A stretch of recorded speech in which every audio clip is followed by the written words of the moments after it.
What's up, everybody? What's up, everyone? What's up? What's up? What's up? What's up? I hope you guys can hear me. I hope you guys can. What's going on, Freedom Fighter? How's everything, my man? Please tell me you made some beats today.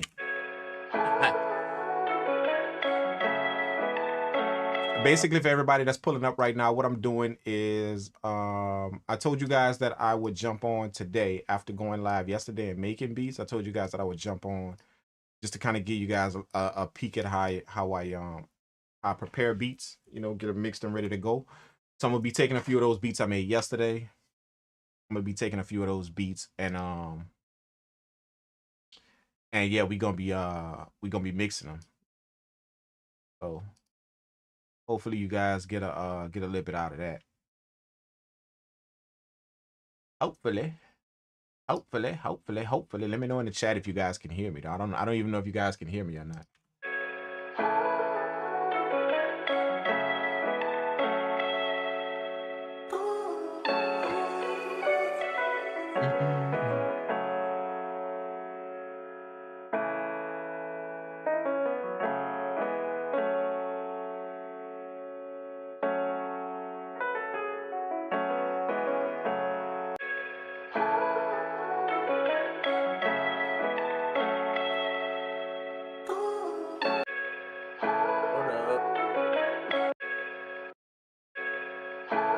What's up? You there?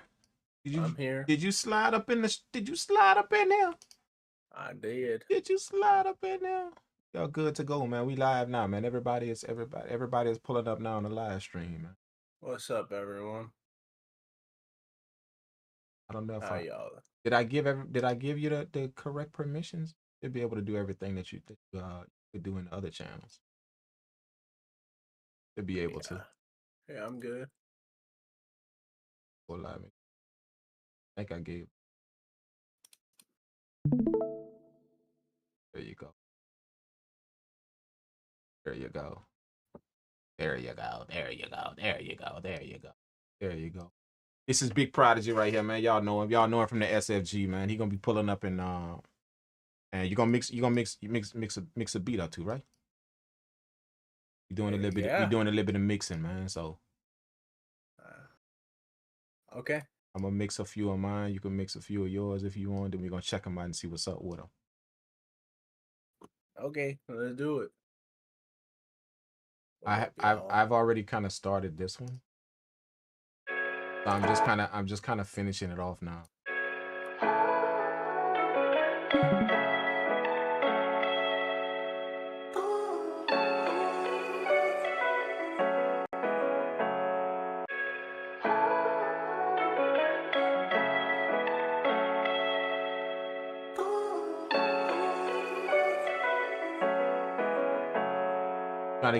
Trying to give it that full vibe, but not too clean, you know?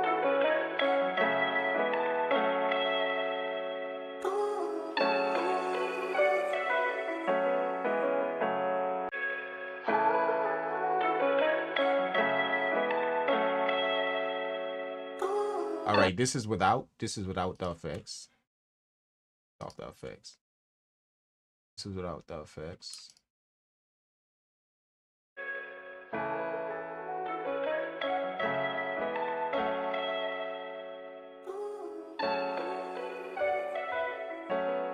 And then this is with the effects.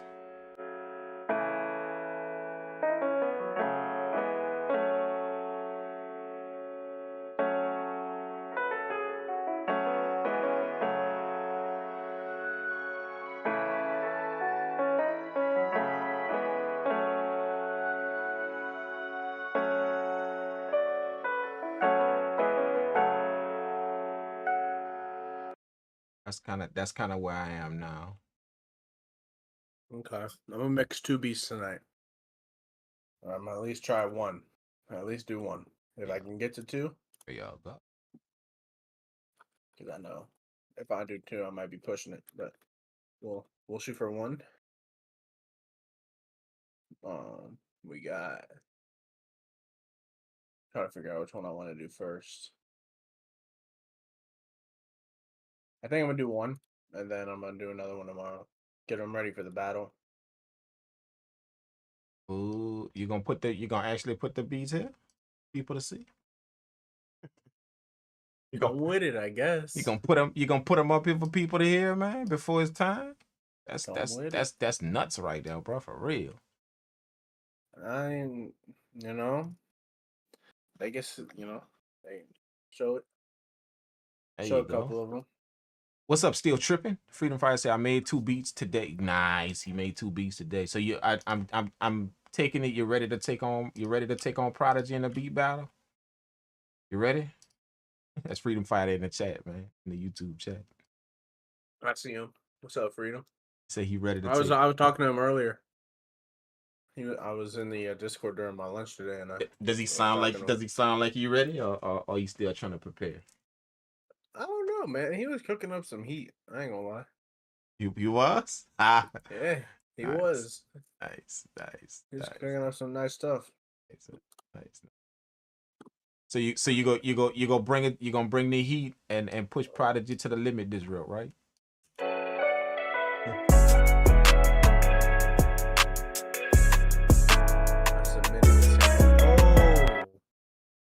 What sample challenge? Sample challenge. What sample challenge?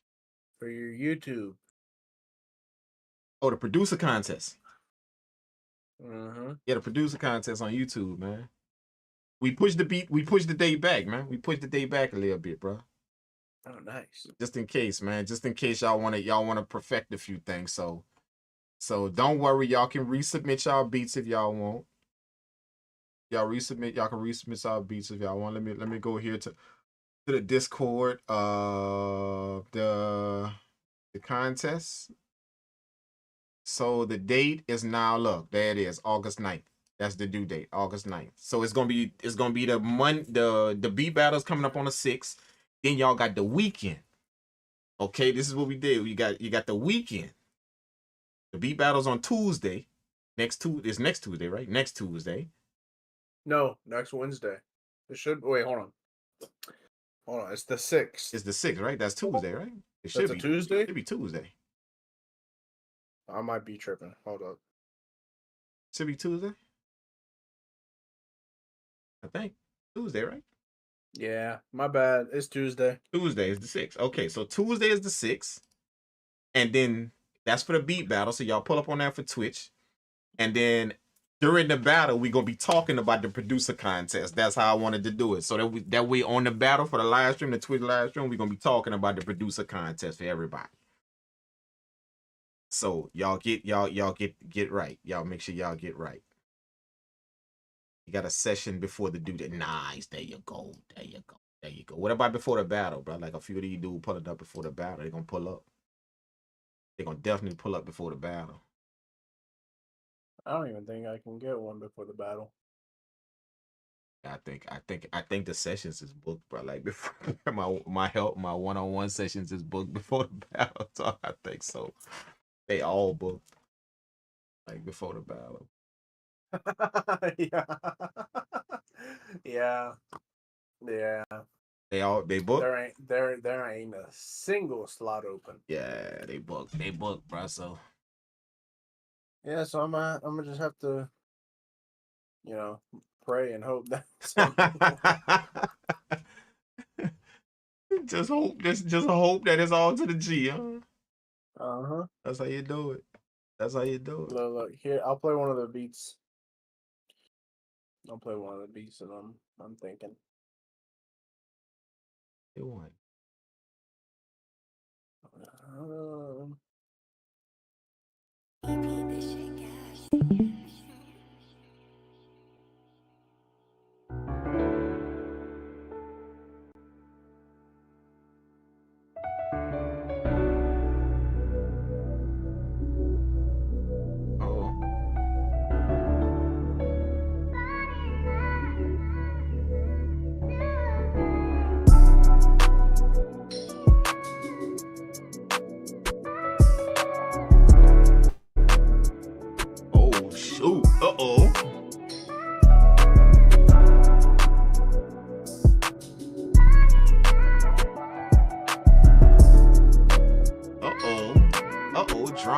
Drama.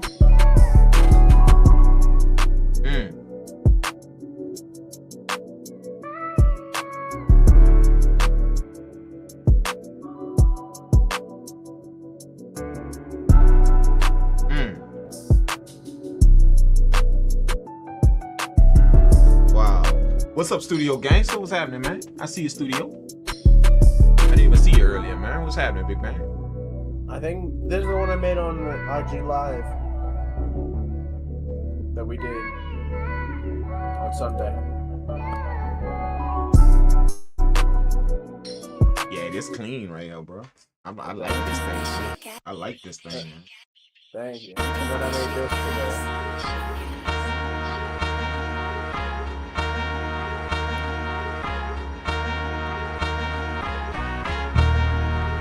Let's go.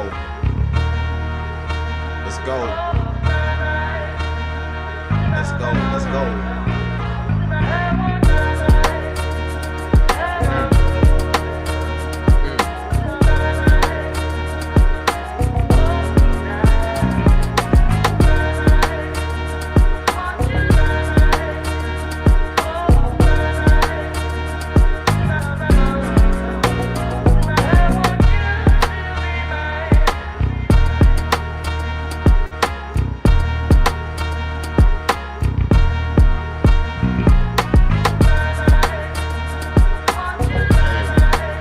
Okay.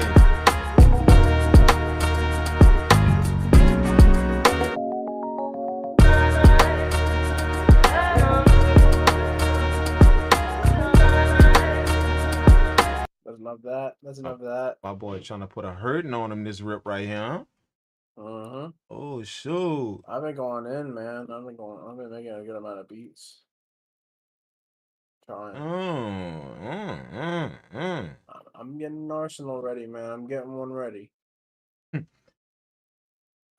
Freedom said that boy ready. I see, dope. Appreciate that, man. Appreciate that. I'm trying, man. I'm not.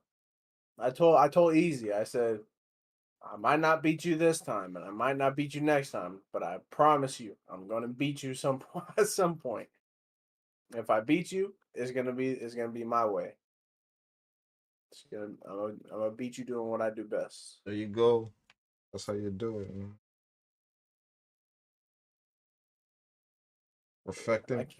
Perfecting your own lane is usually the best way to go, man.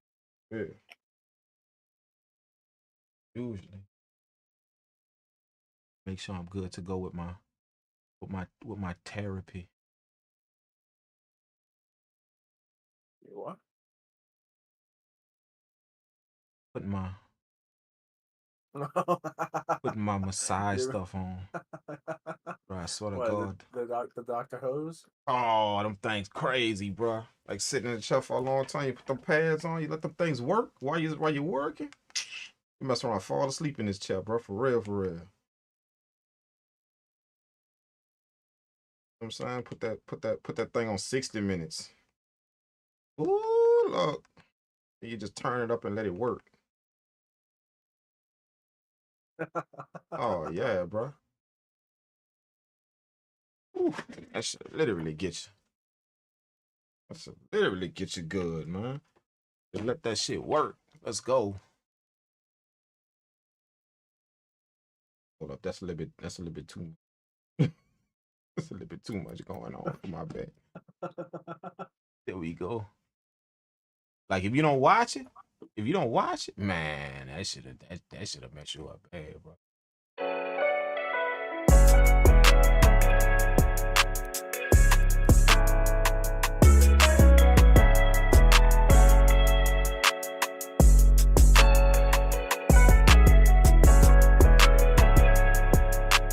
Okay, we're gonna kind of mix these beats and then we're gonna kind of guide y'all through the process, just a little taste.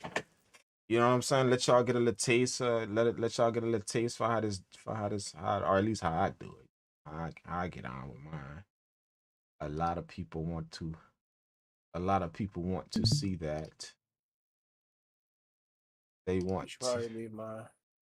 I'm gonna put you.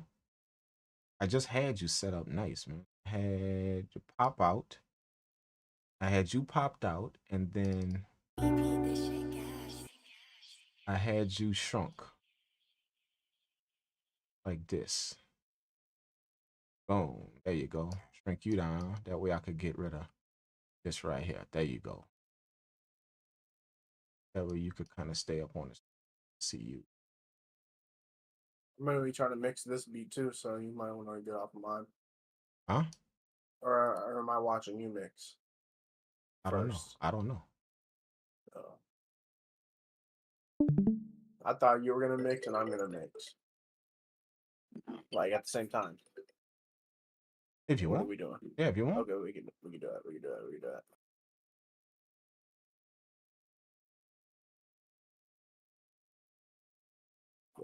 it. Let's do it. But I'm gonna kind of be talking through mine though, so I don't know if you're gonna. I don't know if you're gonna be. If I'm gonna be kind of be letting everybody know what's up with mine. How do I stop watching your stream? You're live. Why is it? I keep clicking on stop watching, but it's not watching. This might help. There we go. There we go. Let's go. Let's go.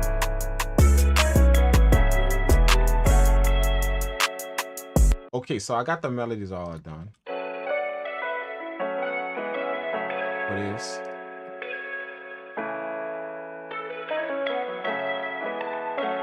Now what I'm gonna do is I'm gonna check the stereo field and make sure the stereo field is all good for the melodies, which it should be already, but we still gonna check just to make sure. Stereo field, very important. Very, very, very important.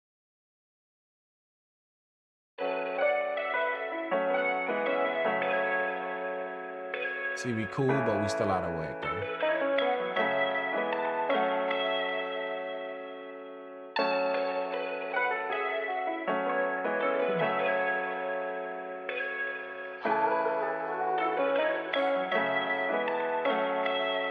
There we go.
That should be good. That should be good.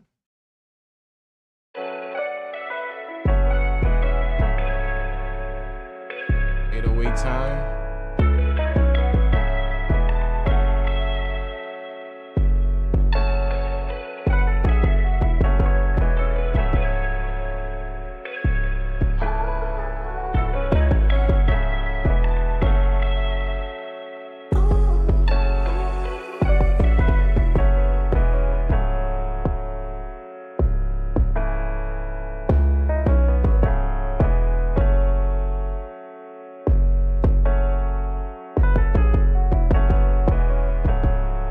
Kick to be too tight.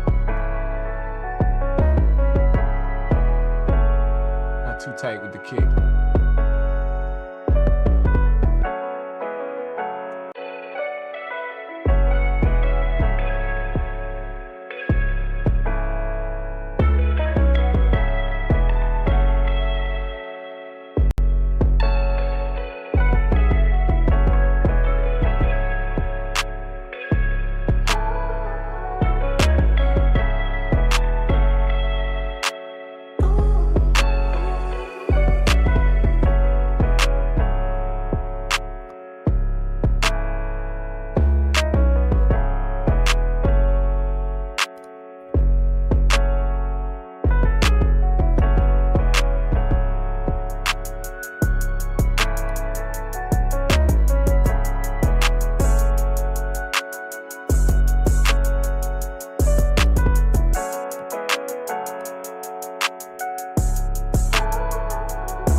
Nice.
Okay, I think that one is.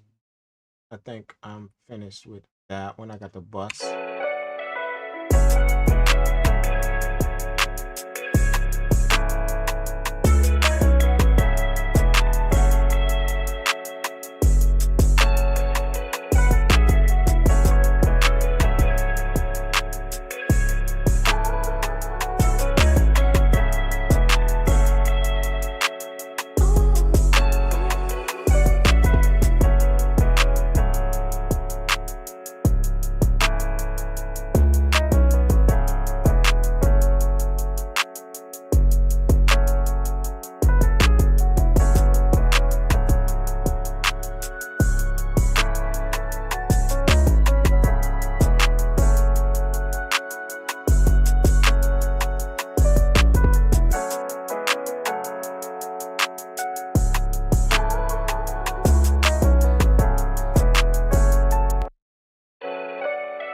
I'm happy with that sound. I didn't have to do too much with that.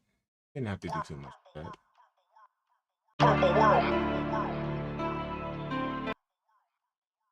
That's not the one I want. That's not the one I want. Let me show you the one I want. That's not the one I want. I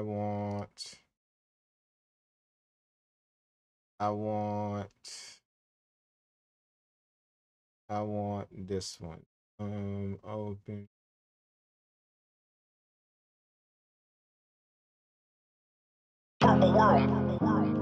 That's the one I want. That's the one I want. Let's go. Let's go. What's up, DC? DC is in the building. I know DC getting his ass ready for the battle. What's up, DC? What's up, DC? What's up? I know you getting ready for the battle. I know I even got to ask if he getting ready for the battle. This the one I'm about to mix now.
Okay, all right. So tell me what y'all think. Y'all think smooth or chill? Drop it in the chat. I mean, chill or Energetic. chill or energetic? Which one? Which one? What we going for? Do we go for chill with the instruments, or do we go for energetic with the drums? Which one?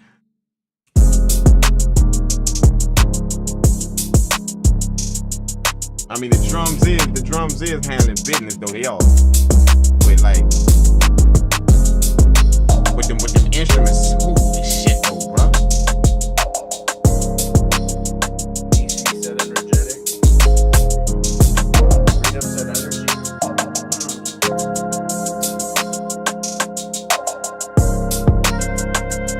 How do y'all know? What you think, bro? What you think we should go for? Should we go for the energy, or should we go for the chillness of the track?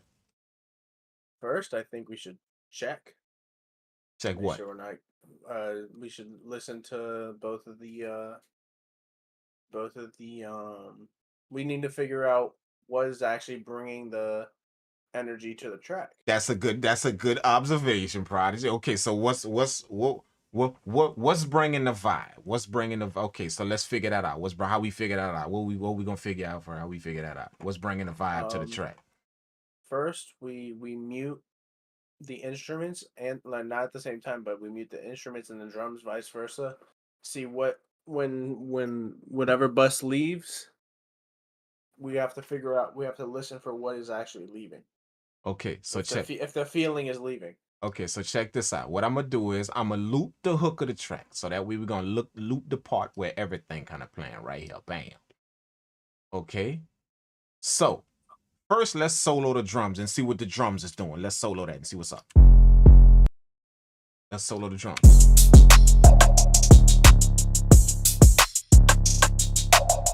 They moving. That's for sure.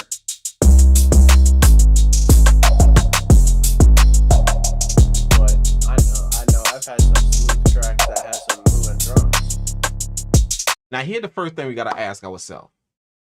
Is this drum pattern doing anything crazy that we have never heard before? No. That's number one. Is this drum pattern doing anything crazy that we have that some kind of way this brings something to the track that we ain't never heard before? It's bringing some type of shit to the track that's just making it jump off the meter. Okay, so when I listen to this drum pattern,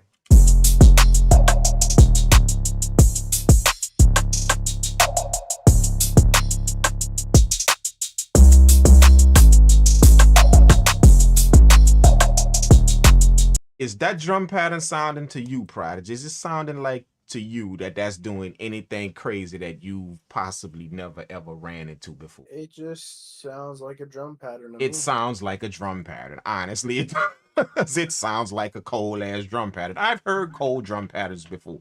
No, this thing ain't jumping off the meter to do some crazy ass shit. Now, let's go to the melodies of the track. Let's do the same thing with the melodies. Let's solo the melodies and see if we can hear something in here that this track doing that possibly we haven't heard before. It's bringing a feel to the track that we ain't never really experienced before. Let's see.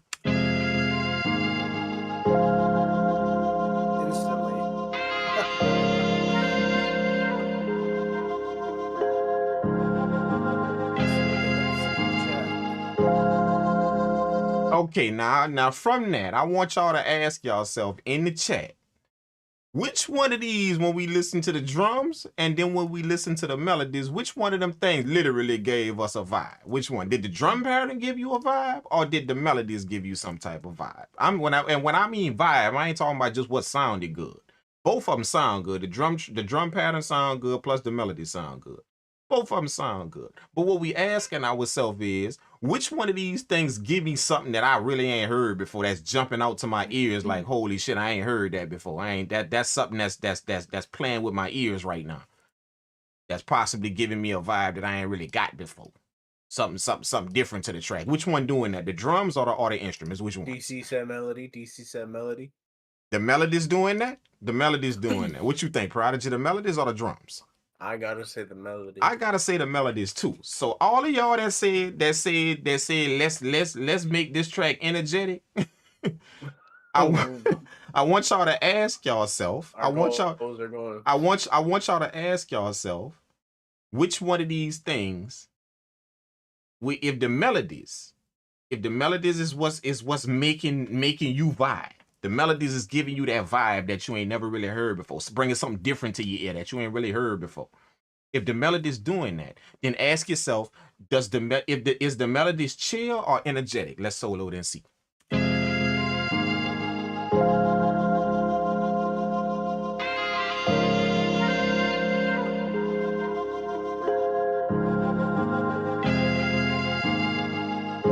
What y'all think? Chat, drop it in the chat. What y'all think? Is the melodies chill or high energy? Which one? I got my answer.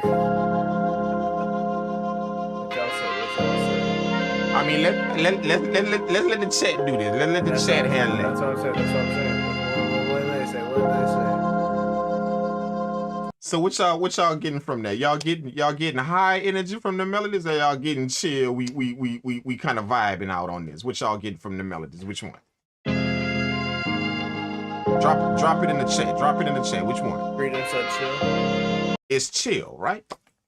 So all of y'all out there that said, yeah, man, I'm drunk. Yeah, bro, we gonna mix this thing high energy. You see how all of a sudden, just from a little sitting back and actually examining what the audio doing. What the audio doing, not what I want to do to it, what I want to bring to the track. No, we're gonna let the audio determine what we do, not what we want to do to the track. Because what I want to do might go in the opposite direction. It might the opposite direction of the energy that the track is bringing. It might go in the opposite direction. There's energy in the melody. Where do you hear the energy? DC? Where do you hear the energy? Like in what particular sound? Where's the energy?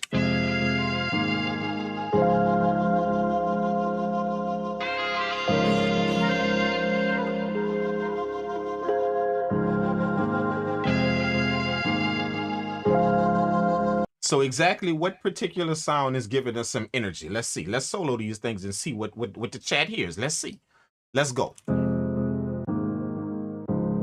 That got energy? He said guitar. Let's go through them in. Let's go. Y'all hear energy right there? No. I don't hear energy right there. Let's see.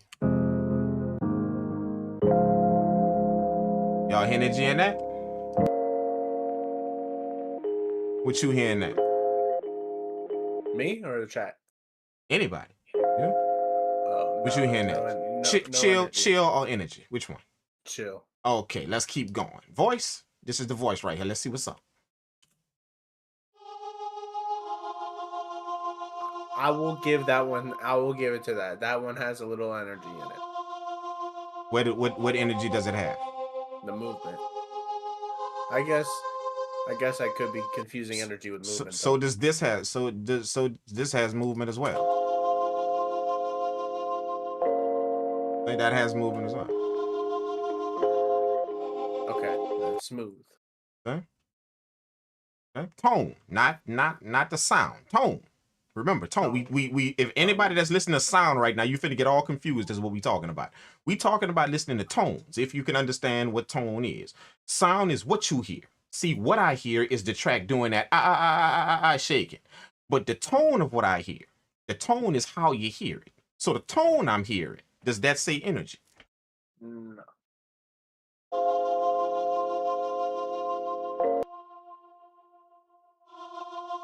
The tone doesn't give me energy. Okay, let's keep going. Pad sound. Let's go.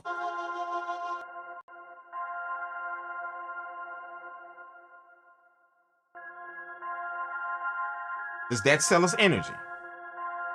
What's the tone? What's the tone? Chill. Chill. Okay, let's keep going. Okay. This is the sax. This is the sax hits.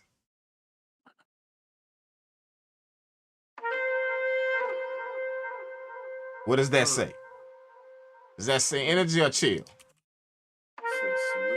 Smooth as butter, baby. Smooth as butter. Okay, and then this right here is the saxophone itself.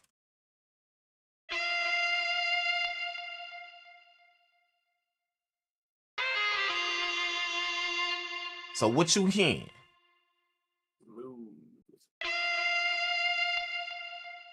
See? Not the sound. If all you're paying attention to is the sound, then what you're hearing is what this is doing. Da na na na na na na na. All you hearing is that if you pay, but if you pay attention to the tone again is how you hearing it, not what you hear, how you hearing it.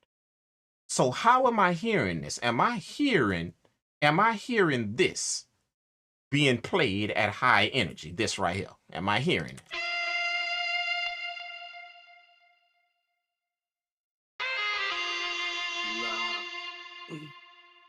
Or am I hearing that being played at a smooth level vibe? What am I hearing? Smooth level vibe. That's what I'm hearing as well. I'm hearing that as well. So, for everybody that got thrown off because they heard a drum pattern going crazy,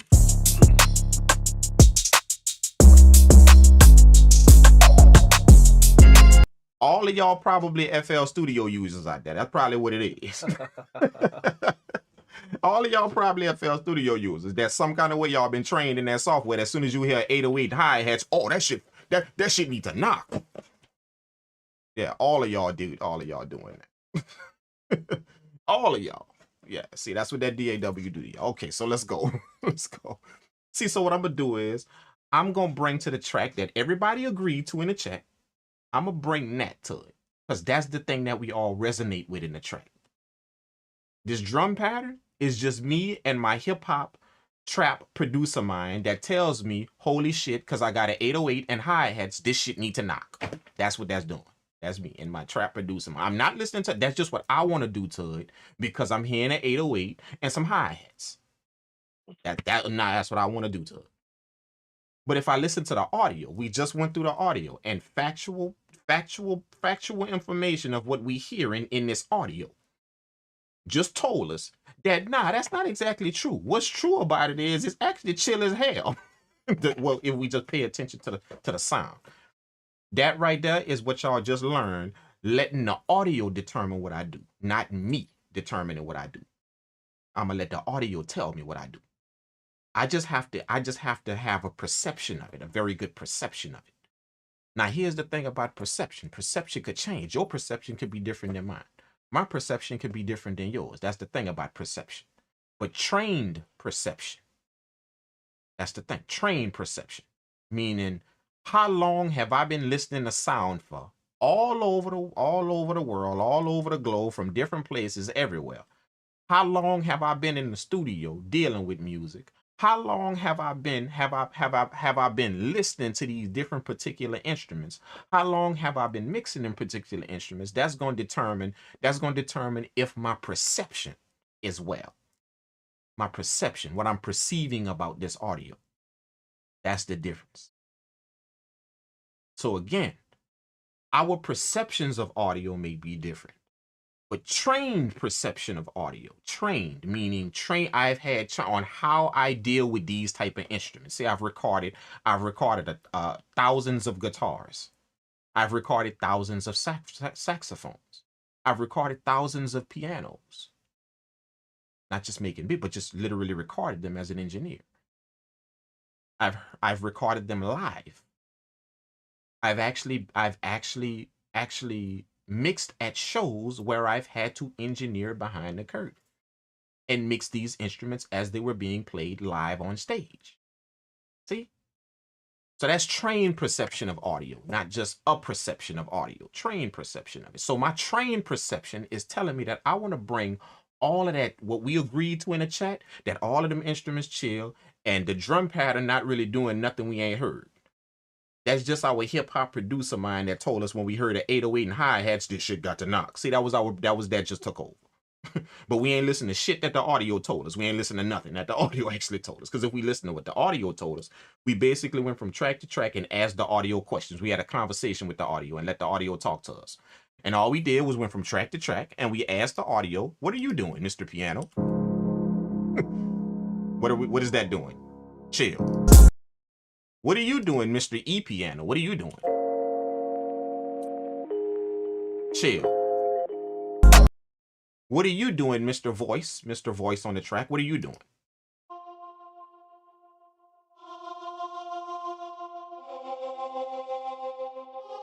Chill.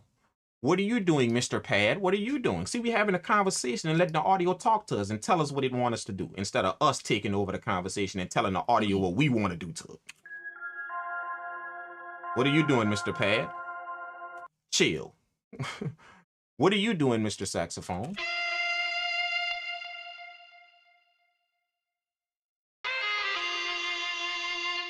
Very chill and smooth, might I add. Like that saxophone is smooth as all hell. Okay, so let's go. What are we doing here, Mr. Saxophone Hit?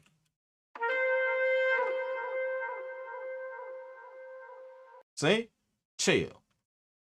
So if I don't take over the conversation, you know, like people do, like people like to do out there in the world when they talk and they like to take over the conversation and just, you know, don't listen to nothing.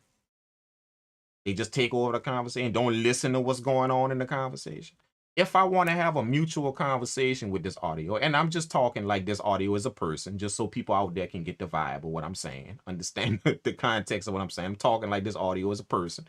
If I talk to the audio and listen to it when it talks back to me, put it in the chat. What it's telling me now, energy or smooth? What it's telling me now? Put it in the chat. Energy or smooth? What it's telling me? Put it in the chat. If I listen to this audio and let it talk to me, let it talk, and I don't just take over with what I want to do, take over the conversation with what I want to do to it. If I let it talk to me, what it's telling you.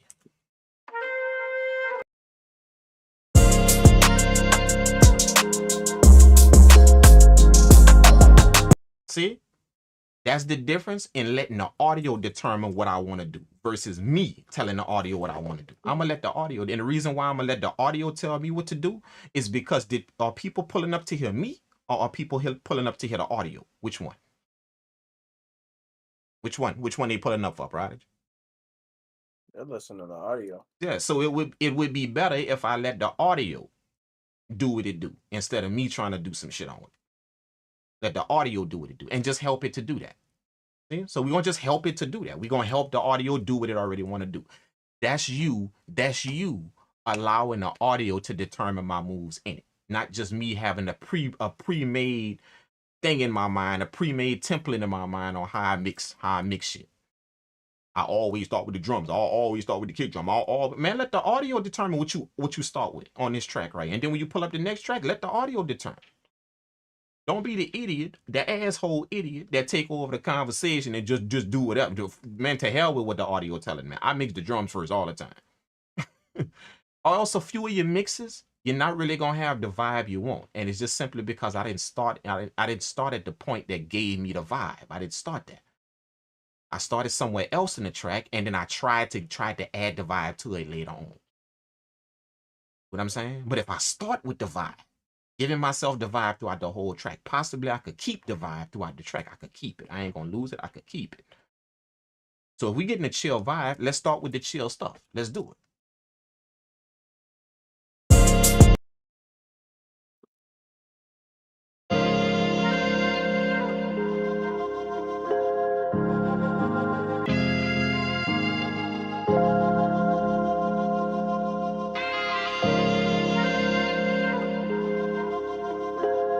All right, now the first thing I'm gonna ask myself is, what instrument in here is carrying the most chill vibe? What instrument in here is doing that? All right, so that's the first thing I'm gonna do. So let's go listen to it, and we're gonna play all the instruments, and we're gonna politely just mute stuff and see what happens when we take stuff out. We're going to just see what happens. Okay, so let's play all the instruments. Let's do it.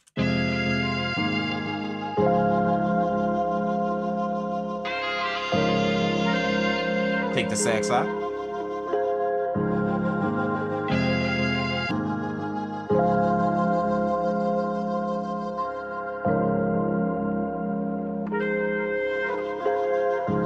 Now, here's what I want y'all to ask yourself.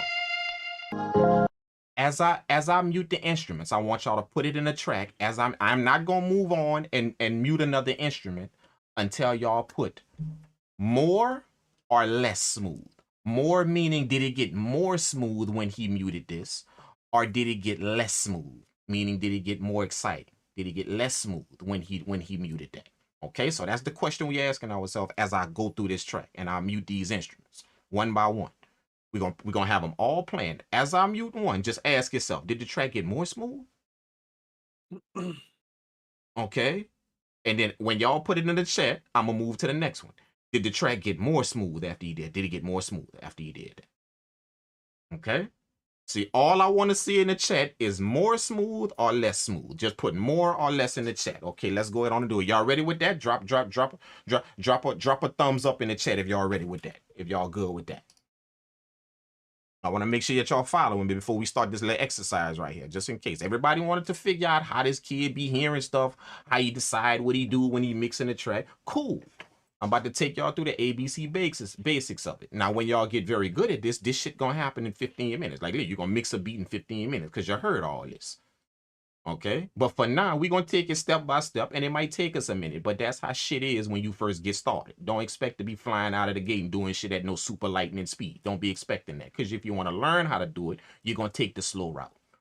If you just want to get it done, you're gonna fly through it. So we want to learn how to do it. So let's approach this track as if we want to learn how to do it. Let's take it step by step.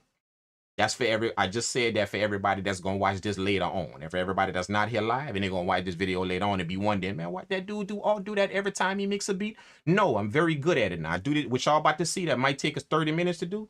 I do that shit in literally 12. Facts, y'all didn't see me do it. Do that shit in 12 minutes. See, but you got to get good at it first. So in order to get good, you got to start from step one and just work your way through it and get very, very good at it. Okay. Now, will you get all of that just pulling up right hand? Now that you're about to see all of this, will you do that? No, that ain't gonna happen. So it's gonna take a little bit of practice, a little bit of locking in with a few people that know a little bit more than you do to get what's going on. Okay. So let's go ahead on and do it. Remember, the question is it getting smoother or is it getting or not? Let's go. So let's play everything and start everything running. Oh, let's play the instruments. My bad. Okay. Sax is gone. Did it get smoother or not? Which one? Sax. We took the sax out. Is the sax? We taking the sax out. DC said more. Who else? Who else got more? Who else saying more? Who else saying more? More. Got more smooth. Okay. I come Prodigy. Tweets in the chat. Okay.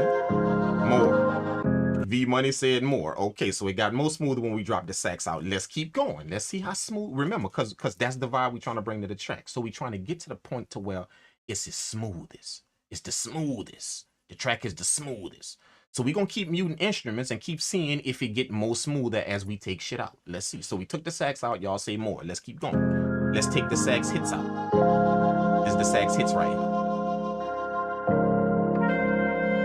Let's mute that. Is it smoother? Did it get a little bit more smoother without that little hit in there? This little hit right here.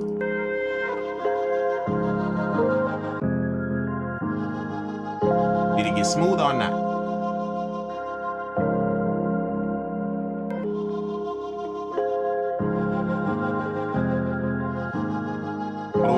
For those of y'all that don't know the sound I'm talking about, that's this sound right here. That's this sound right here. That sound. Listen to what it is in the beat. Let's take that out. More smooth. Everybody say more. Okay, good. Let's keep going. See, we're trying to get it as smooth as possible. Okay, so let's keep going. Let's mute that pad.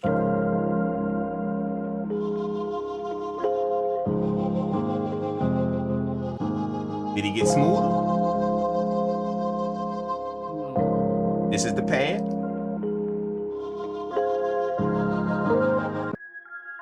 That's the pad. Let's take it out. This is width.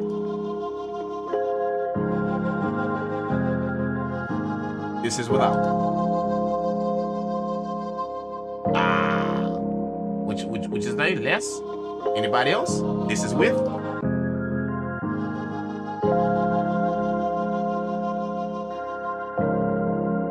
This is without.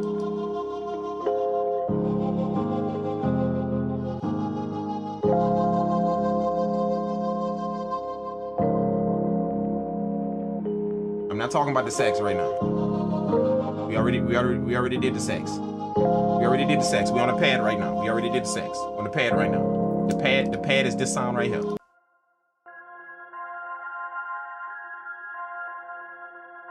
Listen to it good. Okay? If we can't hear what's going on, let's turn up the audio a little bit. Let's turn up the fade a little bit so we can hear it jump out.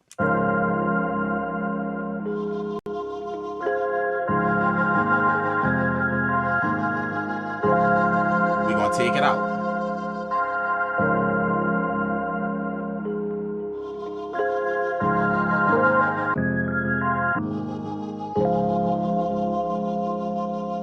Sticking to my answer. What did it do?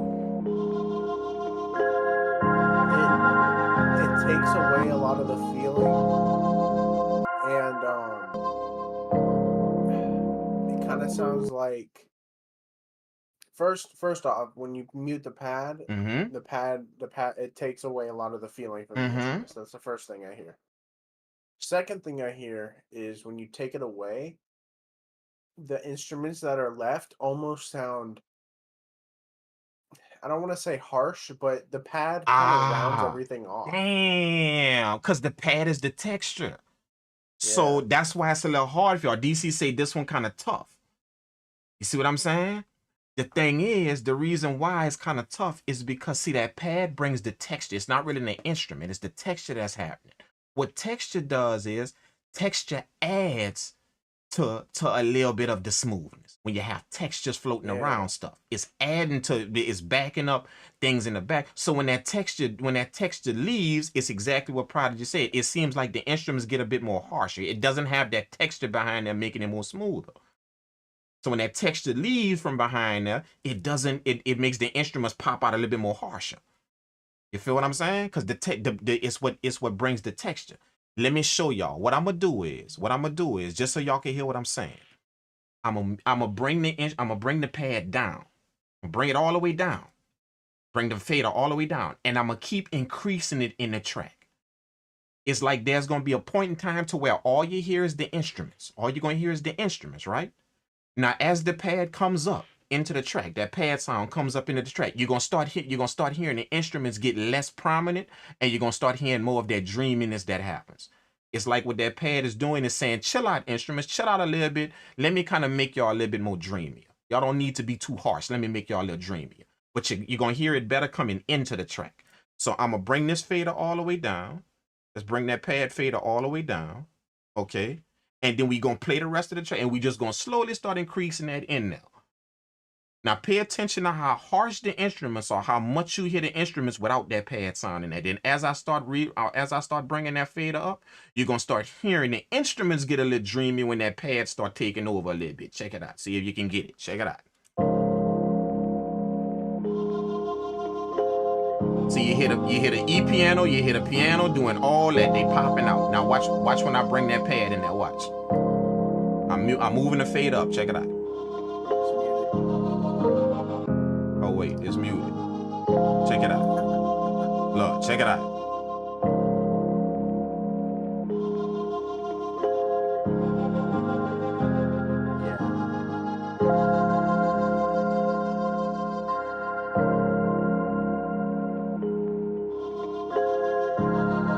See how once the pad came in, it's like it told the other instruments, chill out for a little bit. Let me make y'all a little bit more smooth. Let me do that. Let me make y'all a little bit more dreamy. That's what texture sounds do. It almost sounds like, the best way I can explain this, it almost sounds like as if you had like a steel ball and you polished it. And you kind of had like you made the steel ball a little bit more shiny. That's what that pad sounds exactly. like to me. That's exactly what happens. It's almost like when that pad come in, it makes the instruments more of what they are. They're already smooth, but it makes it more smooth, a little bit more smoother. Because that's what texture sounds do. You see what I'm saying? When you put texture in the bass, not really a sound, a texture is just some type of feeling that's gonna add to what the instruments are doing. Whatever so if it's smoother, then it's gonna add to the smoothness of the instruments, that texture you're bringing in the background. If the instruments are hard and punchy, that texture is gonna add to the hard and punchiness. So when I drop this texture out, it's almost like the instruments get more present, not smoother, they get present. See what I'm saying? So let's see if we can hear it when it's, we did it coming into the track. Now let's take it out of the track. Now pay attention. You're gonna hit the dreaminess of the track with the pad sound. And as I lower it down and you don't hear it no more, you're gonna hear the other instruments get a bit sharper. No more dreaminess. They're gonna get a little bit sharper. Check it out. Let's go. So you hear it now. Let's drop that out.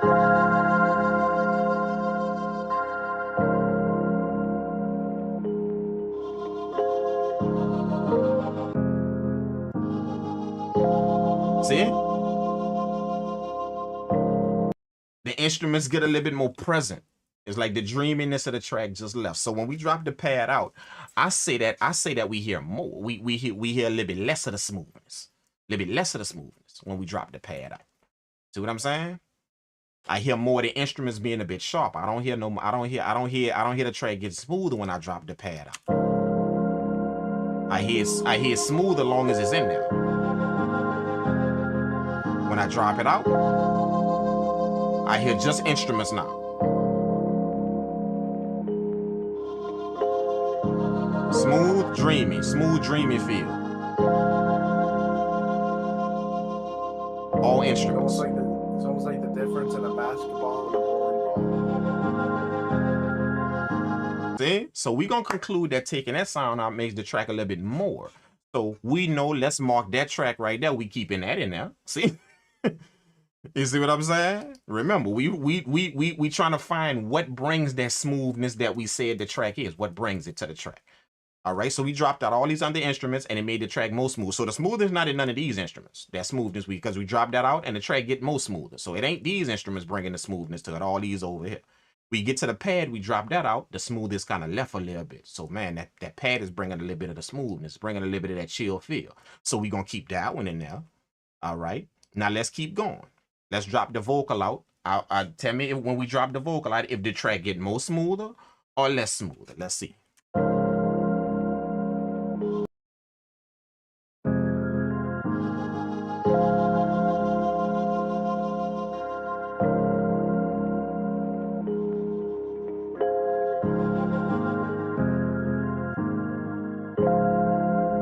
What happened? This is with the vocal.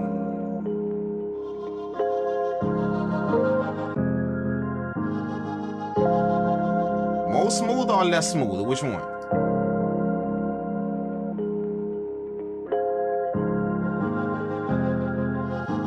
More smoother or less smooth? I gotta say less. Ah, look at y'all, look at y'all, look at y'all.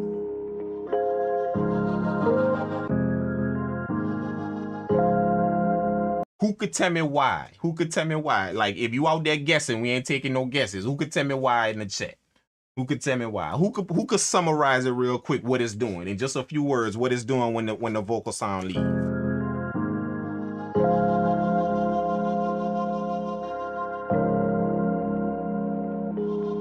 gonna let someone go first before I go. Who can just summarize it just real quick?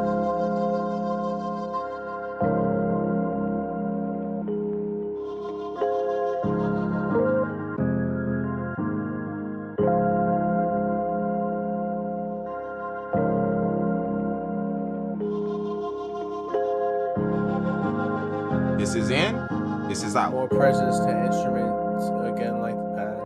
It's exactly like the pad. Yeah, I was gonna say also when you take that vocal out, it takes away a lot of the feeling. A lot of the feel. That's what the pad is doing. Same exact thing. Yeah. The pad is bringing that smooth feeling to it. So when you take this vocal out, the smooth feeling leave. See what I'm saying? With the pad, it kind of felt like it was taking away a polish to the sound, while this is, when you take that out, it's taking a fullness away. A depth to it. Yep, yeah. Absolutely right. 100% right. So that's good for you to actually say that, because that's gonna play into how we mix it. You said that the pad sound is more of the chilledness. the vocal sound, the voice sound is more of the depth of it. Mm-hmm. Keep that in mind, because that's exactly what the hell we gonna do to it. Keep that. I'm glad you said that. That's exactly what we're gonna do to it when we mix it. See what I'm saying? We got to figure out a place that we're gonna put these instruments in when we mix it. So that's what we're gonna do to it when we mix it. That's what he just said. That's exactly the spot we're gonna put it in. You feel what I'm saying? So keep that in mind. So now we down to 2 instruments right here. Okay, you see these 2 instruments right here? I don't think we need to go no further because we just figured out where the smoothness is.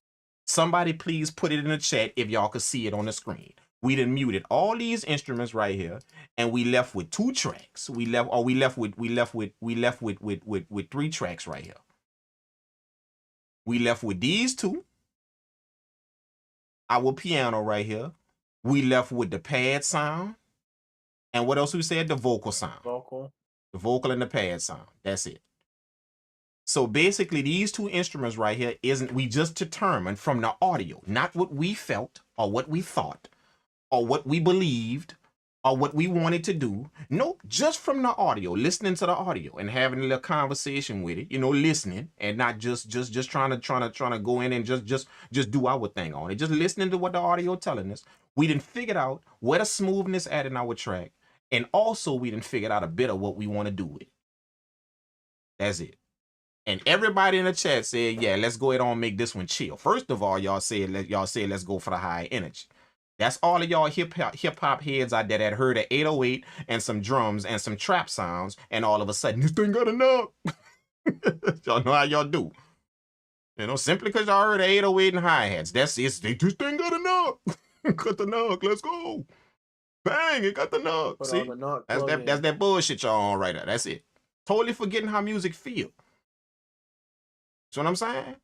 Now the reason why that's happening to a lot of people is because these DAWs programming us to do that shit. We so worried about where we clicking in notes and where we sliding shit over and where we duplicating shit to and where we changing semitones to and where we so worried about all of that shit that we forgetting this a feeling I'm trying to create. This DAW programming. That's why a lot of people still stick to making music with live instruments. Because they don't want to ever lose that feeling. Because that's the shit they're going to start doing. Because I hear a hi-hat in the 808s. This shit got a knock. It's energetic. Totally forgetting how music make you feel, bro. Now, this track make me feel smooth. I don't care what type of hi-hats and 808s I'm hearing. I hear all these melodies in it, and all I want is just that smoothness out of them melodies. You feel what I'm saying? That's what's bringing the flair to the track. Because I didn't heard these drum patterns before. I didn't heard this shit 50 million times already before. But these melodies giving me a little ear candy I ain't never heard before. You know what I'm saying? So let's go ahead on and do that. Let's get that out of the track. Let's go.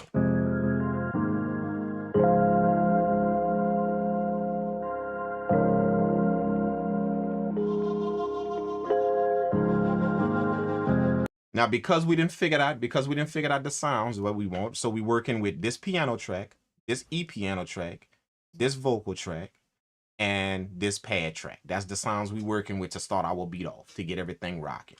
Let's go. Let's start off with sound number 1. Piano, let's get it. Looking for the tone, right? All right, we looking for the tone of the sound. Okay, the tone of the sound gonna be exactly where we hear the sound resonate with us. So we're gonna go searching through this thing right here and see where we hear the sound at, where we hear the sound resonating with us, where we actually hear the sound actually pop out and give us that what we want. Let's see. We already know it's one of the smooth sounds, so our job is to make it more present to where the smoothness it got comes out. Not to make it more smooth, we already know it's one of the smooth sounds. Our job is just to give it more presence to where that smoothness pops out a little bit. It pops out. Now, right now it's kind of high because the beat ain't mixed. But we're going to make that smoothness pop out a little bit. So let's go. Let's get it.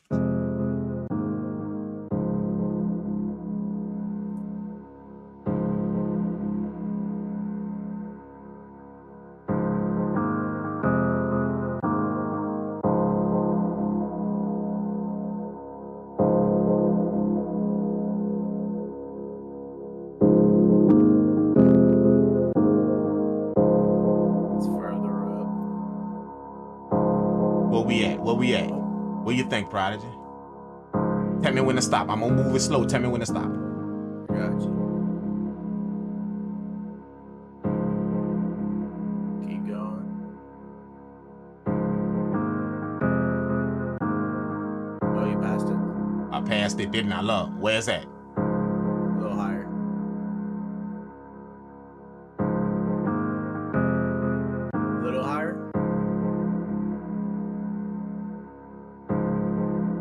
Right there. Right there.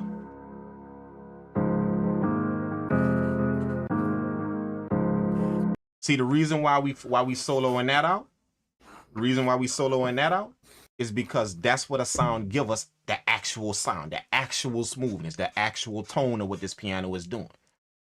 See what I'm saying? If all you think is smoothness is just this right here, low end. See all that. If that's what you think smoothness is, then you hear all that boxiness that's coming out of the track. See all that whoop, woo, woo, woo, woo, woo. There's boxiness. But that's the average perception, that this is what makes a track smooth when I do this.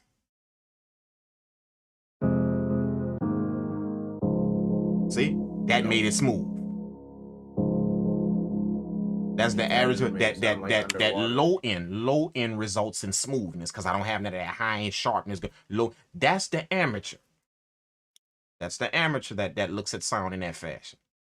No, smooth is a tone. It's a tone. So anything can carry smooth. A high pitched sound can be very smooth. See? A mid sound can be very smooth. But this doesn't result in smoothness. This. Just doing that. It results in very dull. Your track is very dull now, but that don't result in smoothness. But see, if we go back and we understand this right here. See that right there? That brings our actual sound out. That brings it out. So let's go ahead on and I'm gonna go back and forth. I'm gonna delete. I'm gonna disengage this boost right here. And I'm going to keep adding it back and forth, adding it back and forth, back and forth. I'm going to keep adding it in. Tell me in the Twitch chat when y'all hear what it's doing. Wasn't it a little higher up than that? We could put it a little higher. We can. Oh. No, I mean like frequency-wise. Yeah, we can. Okay, let's go ahead on and we're going to keep disengaging this up and I'm going to keep turning it on like this, on, off. Then I'm going to turn it on. And y'all tell me in the chat, in the YouTube chat, if y'all can hear the texture that this boost is bringing out right here. And we overly did it so a lot of y'all can hear it. The reason why we overly doing it is because we can't assume everybody out there got the same hearing. So we overly did it so y'all could hear it. Okay? But I want y'all to pay attention to what it's bringing out of the piano. Okay? Let's start off with it off. Remember, you can hear things better coming in. So we're going to start off with it off and bring that into it. We're going to engage it. Let's go. And I'm going to keep flicking back and forth until I see it in the YouTube chat if y'all can hear what it's doing. Let's go. This is off.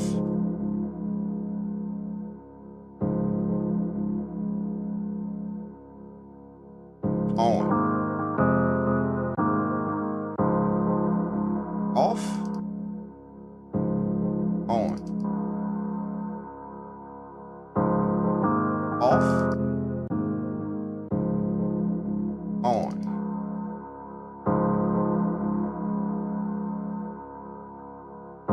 Off.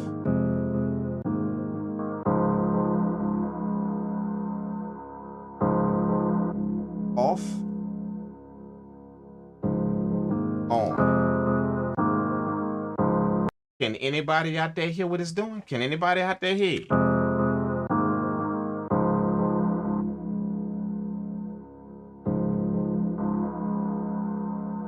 Basically, that's the tone of the instrument. That's the tone. That's the full tone of this piano, the presence of it, what it's carrying. So remember, we want to take that and bring it out. So now this piano starts to now sound like a piano. It's already smooth. We don't have to make it more smoother. We didn't already determine that was our whole exercise before we started to figure out the smooth elements. We don't have to make it more smooth. All we got to do is make it sound more like a piano. Bring out the things in it that make it, and the smoothness is gonna come with it. It's dull when it's off. It sounds great. It's dull when it's off. There you go. Okay, so let's go it on. Now that we know what a frequency is right here, let's go it on and lower this down. And then we're going to slowly start to bring it out where we want. Let's go.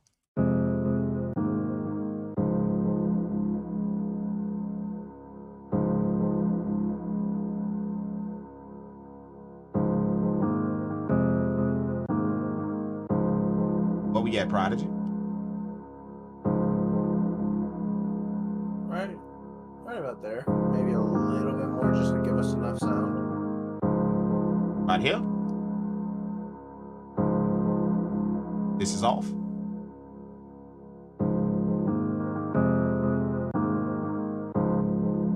Yeah, that works. That works? I actually like that. I actually like that. That's good. That's pretty good to me. Off. Off. CG the maestro say, yep, it's popping out. Okay, so now we found where we want this to be at. We found where we want this particular sound to pop out. So let's go to the next instrument and do the same exact thing. Let's go. Okay. This is the E piano right here. Let me let y'all listen to it by itself, and we're gonna figure out what's the tone in now. Let's put our other EQ over here.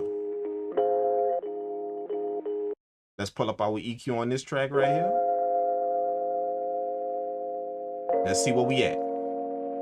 We're gonna do the same thing. Okay. Let's go ahead on and sweep over, and we're gonna see where this sound pop out. What gives it the sound? What gives it the actual tone? Let's go. I'm gonna move it slow, Prodigy. Just tell me when to stop.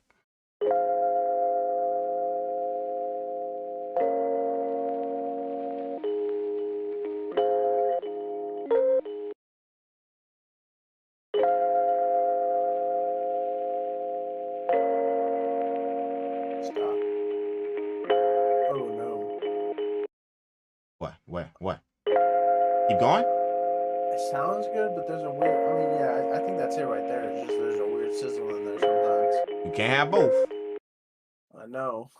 Do we keep going? Or do we stop? Let's just keep going just to listen to it. See what else we can get.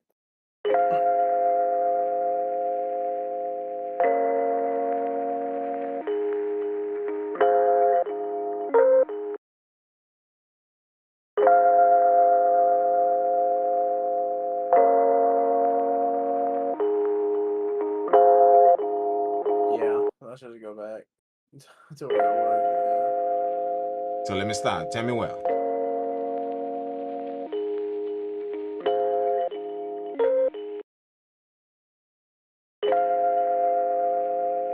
Stop. Here?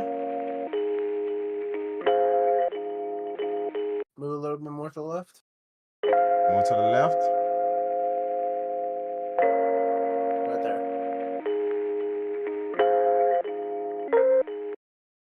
Okay. Let's see what's up. So what we're gonna do is we're gonna take this down. Okay, and then we're gonna play our other sound right here. We're gonna play our other piano and start engaging it up and see what it do. Let's see. You ready? Tell me when to stop. Ready.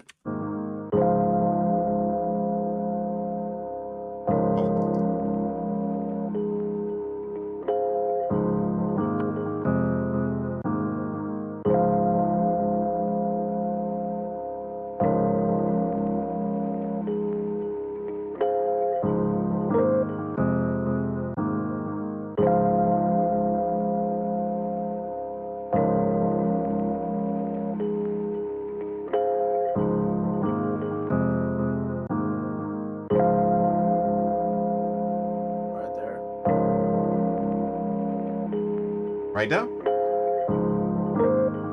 Right there?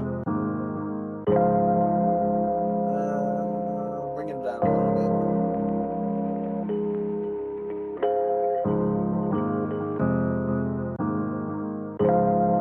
Right there. Right here? Yeah. Okay. Let's take it out.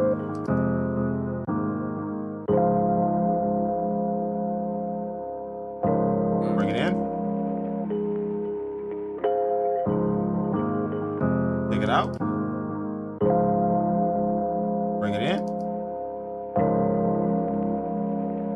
much of a difference. I don't hear much of a difference either. I don't hear much of a difference either. So let's keep going. Let's keep going. Obviously, that's not the tone. We're not gonna try and make something happen that ain't there. Okay, let's keep going. Let's keep going. It takes a little bit to hear stuff like this. Let's keep going. We're gonna keep sliding to the left. We tried right here. That ain't the tone. Not much of a difference with that boost we made. Let's see. Let's keep going and slide it over to the left. See if we can get more of a tone out of it. Let's go.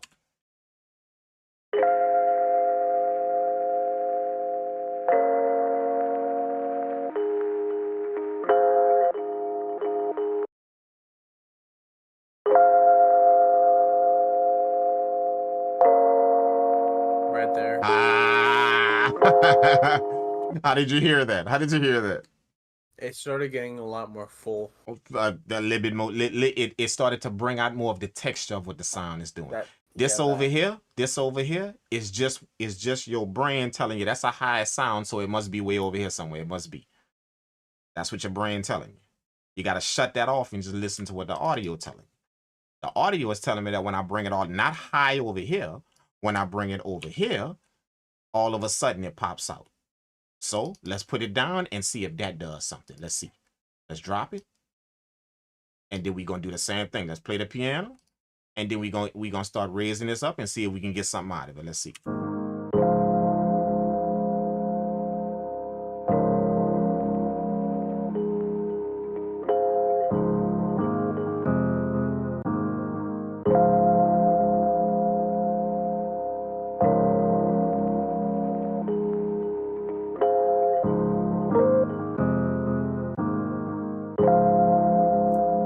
What you hear?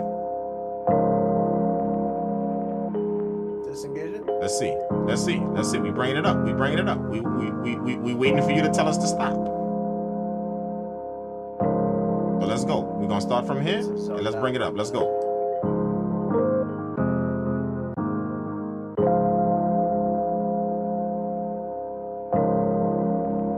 Right there.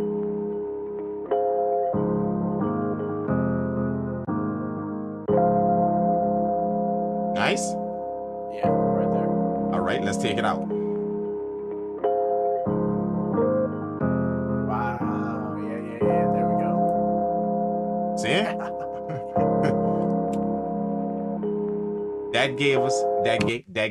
that gave us our tone in that sound right there. That's where our tone is right there in the sound. So now let me show y'all something. The reason why it's so important to understand this right here. I'm gonna show you why. Getting the different tones out of your instruments, finding where they are in the instrument. The reason why it's so important is because I'm gonna let y'all hear it for yourself. What I'm gonna do is these two EQs right here. I'm gonna disengage them and then I'm gonna play them. I'm gonna bring them back to the track and tell me if y'all can hear what it's doing. Check it out. This is without the EQs on both of the tracks playing. Check it out.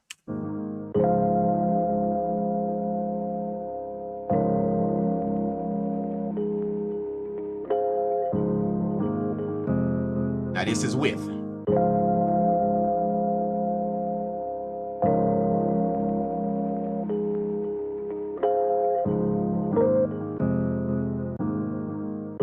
Without.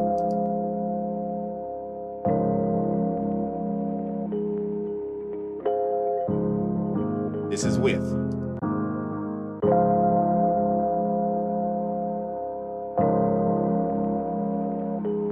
Without.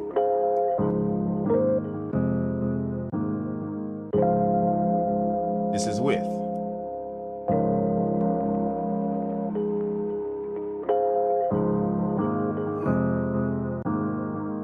Without. It's like they're in HD. Yeah. With.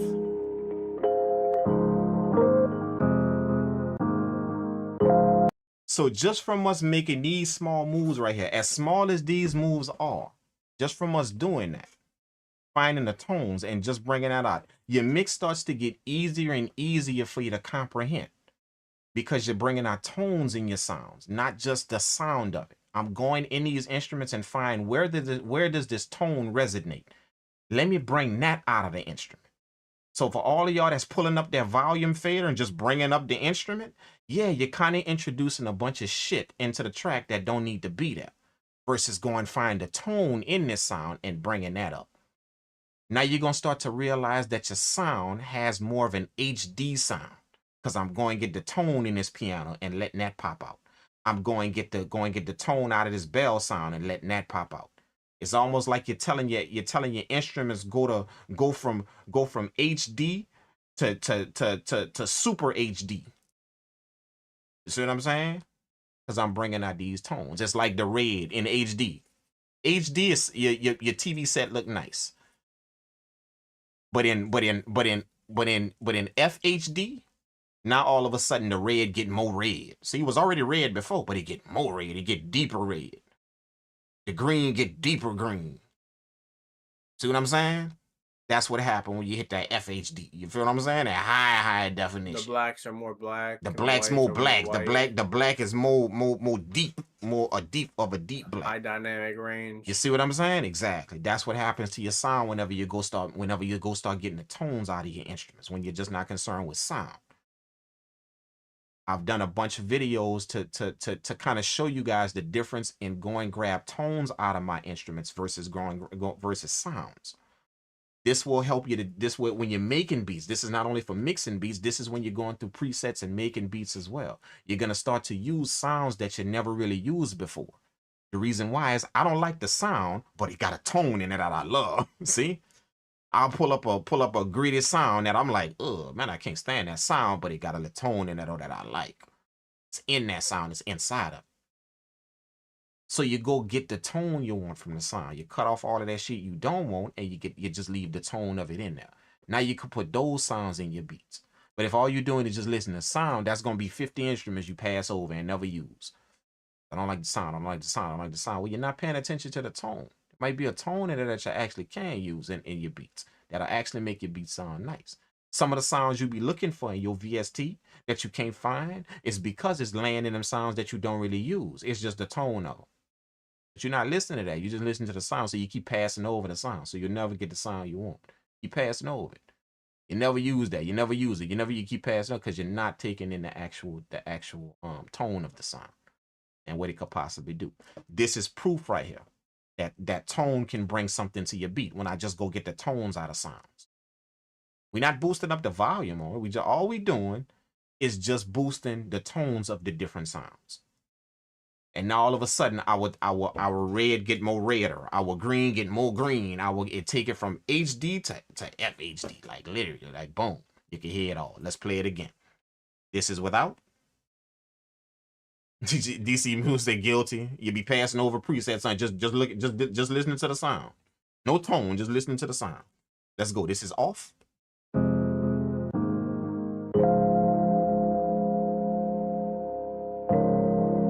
This is on. Oh, I got them both off. I gotta put them both on. This is off right here. This is on.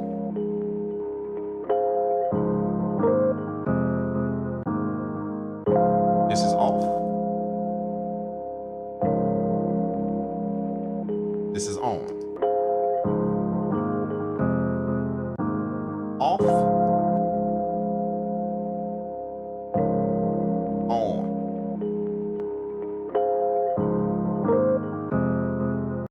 There y'all go, man. That's the difference between tone and sound. It's also the difference between your perception of sound being trained and untrained. I suggest all of you guys, it don't have to be me. If you choose me to lock in with, cool. I welcome everybody out there, bro. But I suggest you go somewhere to where you could train your perception of sound. You know, Prodigy is one of the people that I'm doing that with now. Your perception of sound. Perception of sound is not what you hear. That's not perception of sound. It's how you can interpret the sound after you hear it. How can I interpret the sound? Some of y'all have a problem with just explaining what a sound does. All y'all do is stick to producer terms that y'all heard. It's a vibe. It's smooth. It's chill. That's all y'all can explain a sound with. If I ask you to dive deeper into this piano right here, dive a little bit deeper. Or I asked you to do that?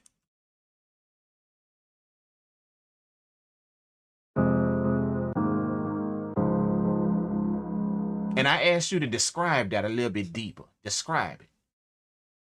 Tell me a few things about it. Half of y'all out there, literally, y'all would lose after y'all would lose speech after 3 words. Y'all wouldn't be able to say no more about the sound. But some of y'all out there would be able to describe this in detail. See, locking with somebody that can train your perception of sound. Again, perception is not what you're hearing. Your perception of sound is how well you can interpret what you're hearing.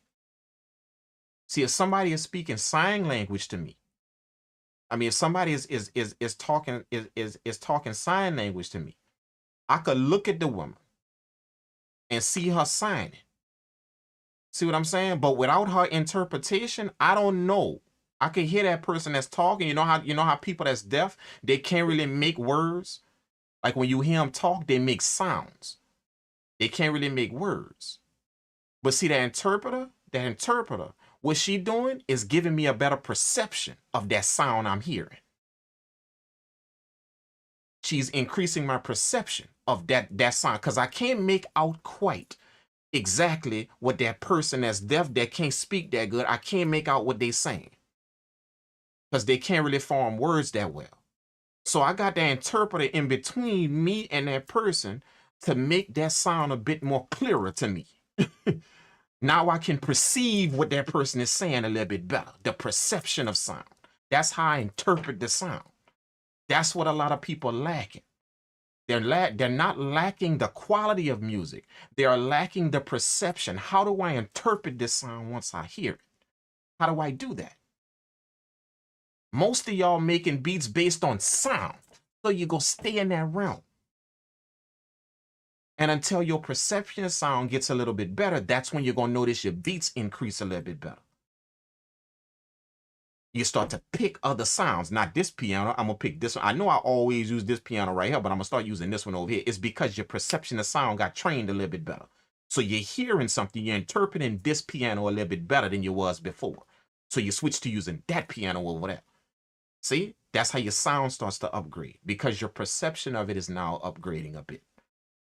So that's my suggestion to all of y'all out there. Bro, go lock in with somebody that can help you train the perception of your sound. That could be the best beat maker in the world. Your perception of sound can still increase. It still can get a little bit better. Now you start to use other sounds now because your perception is better. You start to use these kits over here because your perception of sound is better. You switch from this drum kit right here and start to use these over here because your perception of sound is a little bit better. Now your sound starts to increase. You don't just increase on technique of how to do something, watching a bunch of YouTube videos, how to do this, how to do that. That's not just how you increase.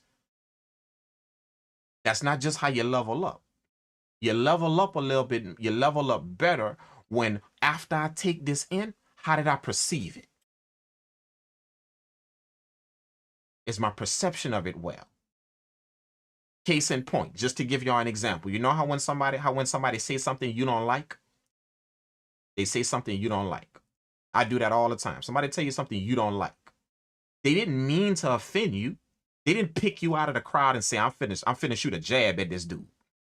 They don't even know you, but you just didn't like what they said. That means that your perception of what they said is off. Your perception is off. Not what they said is wrong. No, it means my perception is not trained well enough to understand what that person meant, because he don't know me and he didn't single me out of crowd to say that. I just got offended by what he said. See, it's not what I heard, it's how I heard it. My perception is not trained well to understand, oh, he wasn't talking about me. Oh, he wasn't even talking to me.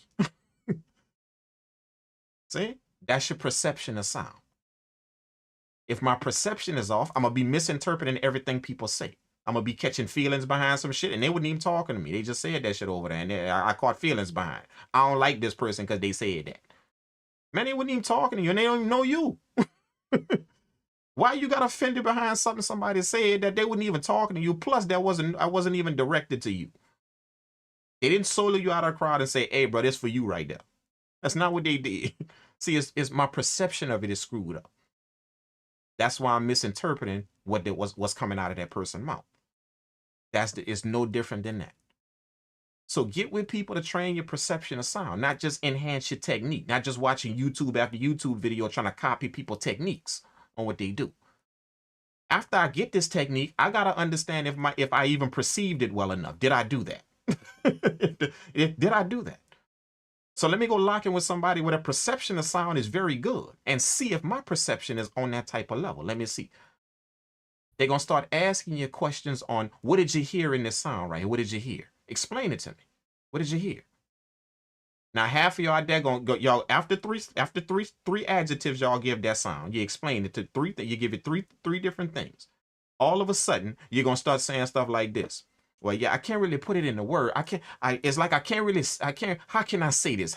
See, that's your train your perception mode, because you ain't gonna have no problem describing something when your perception is very good of it. I'm gonna have 50,000 adjectives to describe the thing. You know, and they all gonna follow along the same line. That's when your perception isn't trained. It's not really that you can't talk or you don't know the words. It's just that I didn't perceive this well enough to tell you about it. I didn't do it. But when you train your perception of a sound, you're gonna start to notice that I can describe this in detail. And I can keep going. I can get as detailed as you want me to get with it. Train your perception and how you taking things in. That's gonna help you to pick better sounds in your music, and it's gonna help you to mix better when you're trying to interpret how sounds work. If that makes sense, I don't even know if that makes sense to you. Does that make sense, Prodigy, to you? Makes sense to me. You're not just saying that because you want to live stream. Like you would tell me bro, that don't make no sense what you just said. You would tell me that though, right? Of course I would tell you that. It's the same concept as like when, when you're in your room and your mom calls you out to the living room. It all depends on how she could say she could say a couple things. She can say three things, and you know how much trouble you're in. She'll say your first name. Yeah. You're probably not in trouble. Yeah. Then she says your first and middle name. Oh, okay. When that happens, okay, maybe I might be in trouble. Maybe I don't know. But then, if she says your full name, when she say your full name, yeah, you better get ready. You finna get an earful, dog. If not your ass whoop, just depending on how you roll. You better watch out. That's exactly right, though. That's a good way to put it, though. That's an interpretation of what I heard. I'm interpreting very well what I heard. See what I'm saying? I'm perceiving something very, very well. Sound has a perception of it. You've heard of perceived loudness whenever you're mixing, see? Perceived loudness. You understand what I'm saying? So that's pretty much what that means. You know? Could you give us an explanation of what you heard in this piano, for example? What I heard in this piano. I'm gonna let Prodigy. What you heard in this piano, Prodigy? What you heard this piano that we give us your perception of this piano. Well, first it's smooth. Smooth. That's the first thing we gotta get out of the way. Nice. Now, when you normally listen to pianos, they're not going to be muddy. They're not going to so we were looking for the tone. And while we were sweeping, we found that the tone is more in the high end of the piano. Uh-huh. The tone is more in the not in the low mids, but it's more in the high end, right? Yeah. And so I'm going to go back a little bit. Me and Drake were going over a lesson about this kind of similar thing. He goes, imagine you're on a cruise ship, or you're in a place where there's a piano player. What is that piano going to sound like? Exactly. It's true. Is it gonna sound muddy? Or is it gonna be a little brighter? Exactly. Is it gonna be a little brighter? And so that when Drake says train perception of audio, what is a guitar going to sound like? What is a piano going to sound like? What is a bass guitar going to sound like? Exactly. And this is what I mean. Like I don't know if y'all paid attention. Most people don't. But do you know the piano, a grand piano in a hotel room? They'll put a certain type of grand piano in a hotel room. And the reason why is because it acoustically fills the room a certain way versus a grand piano on a cruise ship. or a grand piano in a dining pub, concert hall, in a concert hall. See, they're gonna pick them, and it's because all of those grand pianos fill the room a certain way. See, in a hotel room, I want to provide a sense of what. How do I want to make people feel when they walk into a hotel room? at ease, At ease, comfortable, relaxed. So that hotel room gonna have a certain type of grand piano. So that so to answer your question, Rick Louise, that particular grand piano gonna be chill. It's gonna be very smooth. It's gonna be almost bland in a sense. It's not gonna be dramatic sounding. It's gonna give me everything that I want to feel at ease and comfortable while it's playing in the hotel lobby. See what I'm saying? And Now, like, here it is. I go to a concert hall. Grand piano in there. A lot more overtones. Well, that's exactly what you're gonna hear. A lot more overtones in the piano. Now, it's a grand piano, but see, all of a sudden, that grand piano, it's a bit more vibrant. See, this is my explanation of that sound. It's a bit more vibrant, a bit more airy. It's a bit more full. There's something. It carries more. Wait, it carries more of an echo instead of just a dry sound. Yeah. See, all of that you're gonna hear in that piano. So in order to have those type of explanations of a sound, that's training your perception of it. How did I take it in? Did I just hear it? Or after I hear it, was I able to interpret the sound coming to me that well? Was I able to interpret it? And that's what a lot of people don't really deal with when they listen to sound. They don't deal with their perception of it. They're just trying to find another technique in how to do something. So we search on YouTube for video after video, not understanding, after I get this technique, is my perception of that well? Did I interpret that well? Am I even interpreting this well enough to even do it? To even make it happen? Y'all can't believe that all of us in this chat out here got the same level of interpretation. Some people are can interpret things a bit better than others. Some people can. That's just the way life works. We would love to think we are, but we're not all at the same level of explaining something nor receiving information at the same level. See, some of us made A's in school for that shit. Some of us made B's. Some of us made C's, and some of us made D's and F's. See, it's simply because some other people had a bit more of a better interpretation of this information that's coming. They were able to, their perception of it was a little bit more trained than mine was. So I got C's, they got A's. We just told ourselves that they're smarter than us. No, they're not. It's just whatever was coming out of that teacher mouth, they interpreted it a little bit better than you did. And you never went nowhere to sharpen your interpretation. You sat there at home just looking at a book, trying to memorize shit and read shit. You never went nowhere to sharpen your interpretation of what's happening. So that's how people end up failing school. Yeah, I just cured all of y'all children's problems out there when they bring home D's, and I just cured that. That and their cell phone, they on too much. That, both of them. Their interpretation and their cell phone. Yeah, sharpen the interpretation and tell them put that goddamn cell phone down for a few. Yeah. You're going to have an angry kid, but you're not going to be looking at C's and D's no more. Yeah, train their perception of what they're hearing. Their interpretation of it. That's what I mean. But hopefully that answers your question. I don't know if that answers your question, Rick Louise, but that's how I would interpret sounds. This piano right here, this one right here, I'd interpret this one. This one right here gives me that hotel lobby feel. It gives me that feel. It's not bright. It don't have overtones. It doesn't have a spacious kind of broad vibe like a concert. It doesn't have any of that. This piano gives me that vibe. So that's what Prodigy bit by understanding where the sound is. Where would I be when I hear the sound? Where would I be? This sound right here don't give me the vibe that I'm gonna be listening to this grand piano on a cruise ship. Look.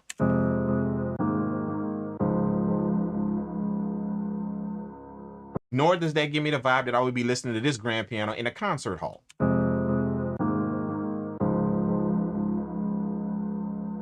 Now, when I ask myself when I go to a hotel lobby, would I hear this playing in the background?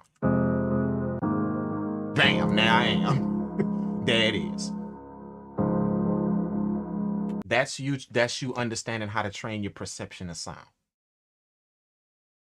If that makes, I don't know if that makes sense. Let me know in the chat if that makes sense. You know, sometimes I'll be believing when people get quiet in the chat, they be like, man, I don't understand a word this dude just said. I'm lost. To me. I'm lost. So feel free to let me know if that's making sense to y'all in the chat. You know, let me know if y'all kind of getting. If not, then I'm serious, man. Like I'll find a way for y'all to lock in with me so y'all could get a bit more information on this what I'm talking about.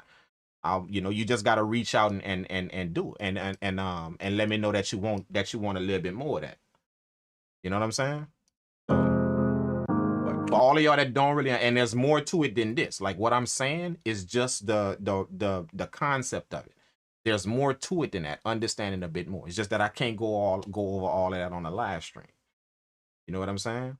I can't. I have to be able to understand a bit more about the person. That's the trick in teaching somebody how to perceive sound or their perception of sound, getting somebody to lock into their perception of sound. You have to be able to understand the person. See, I would show Prodigy how to lock into his perception of sound a bit differently than I would show DC Exclusive. See, because that's two different people and they interpret things two different ways. So the person that's helping you with that not only has to be a good teacher and understand the sound quality, but they gotta be a good listener to understand the person and how that person can interact and relate to things. You know, I was always told that the mark of a good teacher is they're able to take the same exact information and bring it to this person over here that grew up differently. And they're able to take that same exact piece of information and bring it across to that person over here that grew up differently.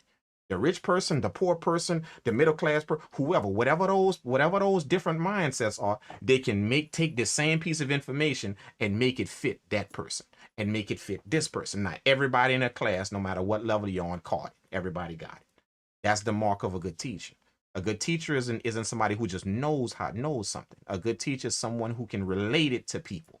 I don't just know it. I can relate it to that person over there that can't really understand things well. I can relate it to this person over there that can understand things well. That's the mark of a good teacher. See what I'm saying?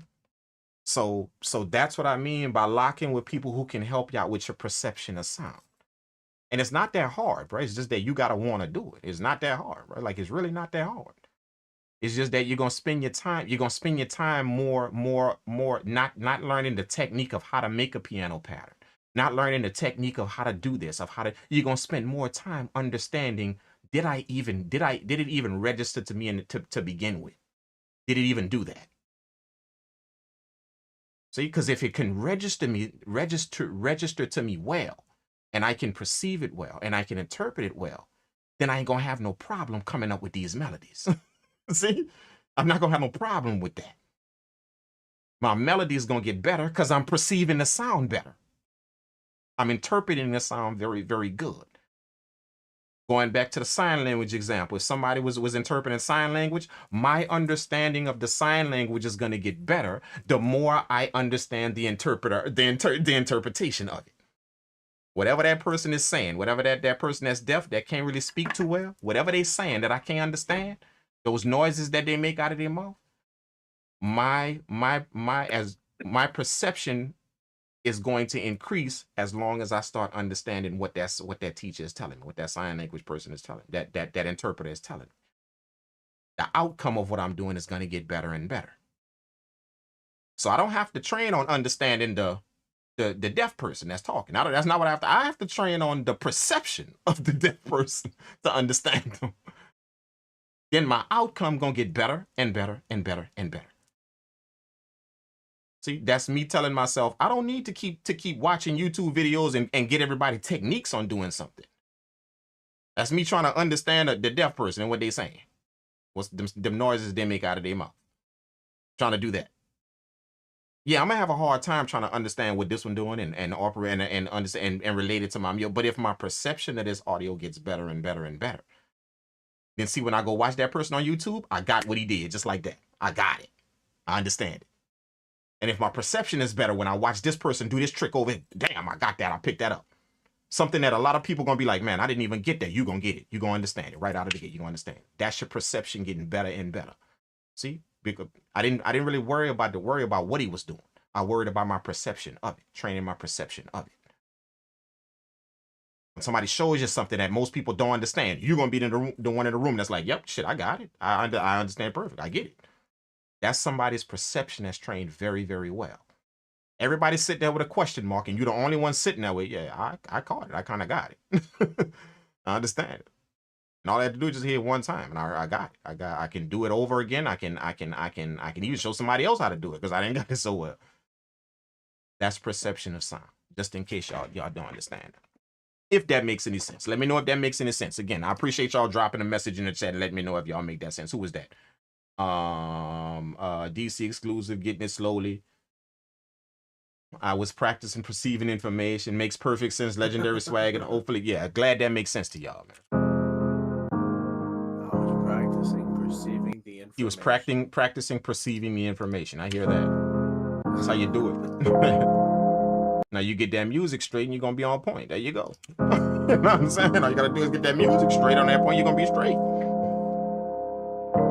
Okay, y'all ready to do it to the voice? Let's do it to the voice track. We're going to do it to the voice track, and then we're going to jump in Prodigy. We're going to jump in Prodigy session and see if this works out for him as well. We're going to kind of look at a few instruments you do. Not all of them, but just a few. Can we do that? Let's do it. All right. So let's go ahead on. Let's go ahead on and clear these EQs out. We're going to do the voice as well. Okay? Let's do this. Prodigy, we're going to need your help, man. Let's go ahead on and do it. Let's bump up this sound right here. Solo that sound right there, the voice sound. This is the sound we paying attention to. That sound right there. Okay, now our job is to take a cue, take one of these EQ points, a cue, and we're going to raise this up, and we're going to search for the tone that pops out of this sound right here. Let's go ahead on and do it.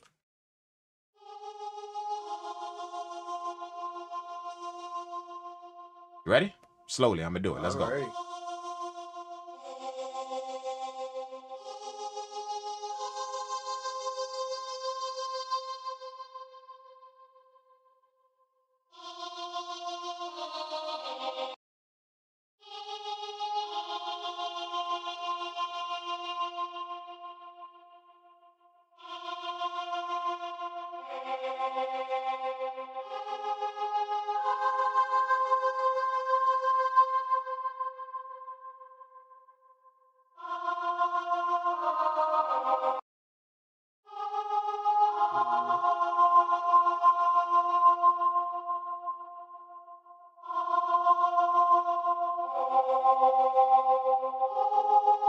Go back to the right.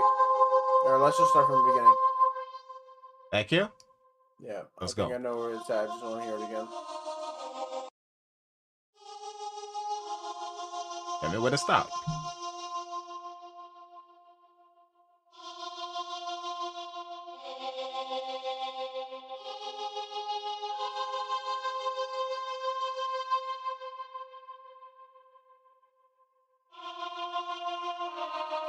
Right there. Okay. So let's take it out.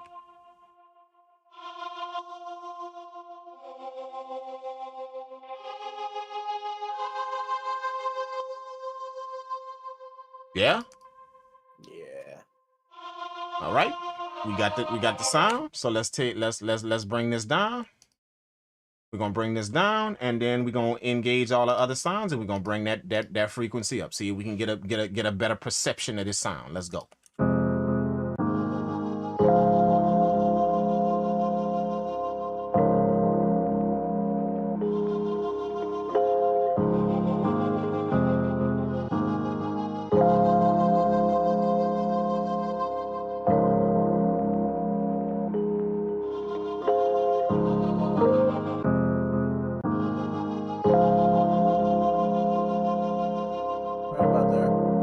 Here. Let's see it. Let's disengage it.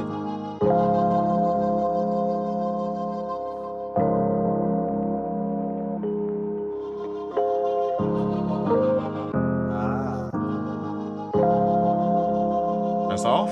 This is on. Off. On. Off.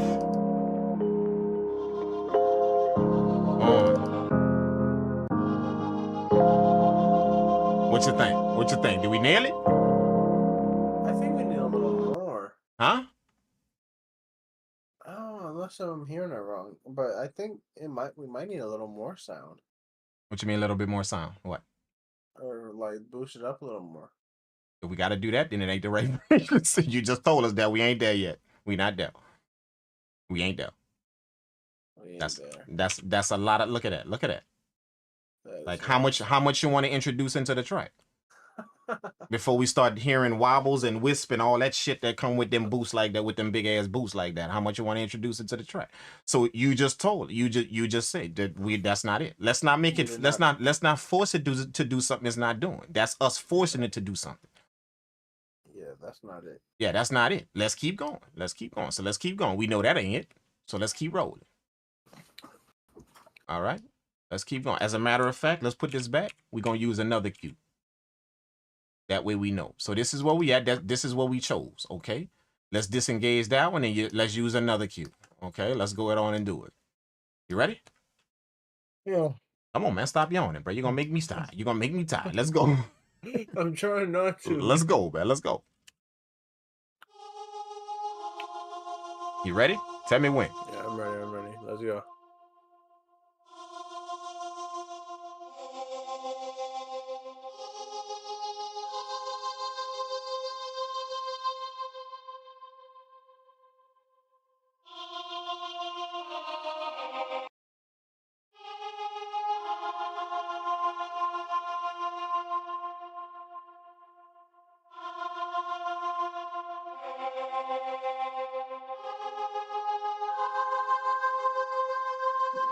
Yeah. Huh? This is it? This it? What? Where? Stop? You said stop? No, I was laughing at that. I was laughing at that comment. Keep going? He said, I can't blame him for yawning. Let's go. Right? Yeah. Actually, yeah. Right there. Right here? Yeah. Let's take it off.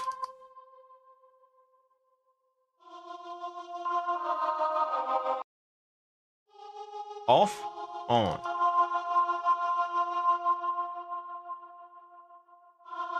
Off. On. Off. On. That is a drastic change. It is. Let's see. So we rocking with that? Yeah. Let's go. Let's take it off. Let's take it down. We got another. You got another one. Let's see. See how what we was before right here? Just what we was before. Okay. So now we a bit further over with this one right here. Okay. With this sound right here. All right. So let's go ahead and take it out. Let's play the other instruments and see if we boost it. See if we get something out of it. Let's go.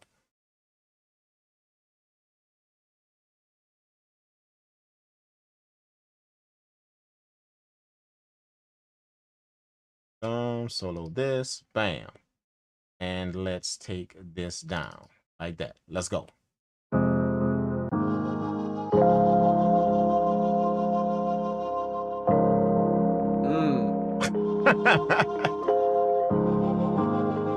Yeah, that's it. Yeah, that's it. See?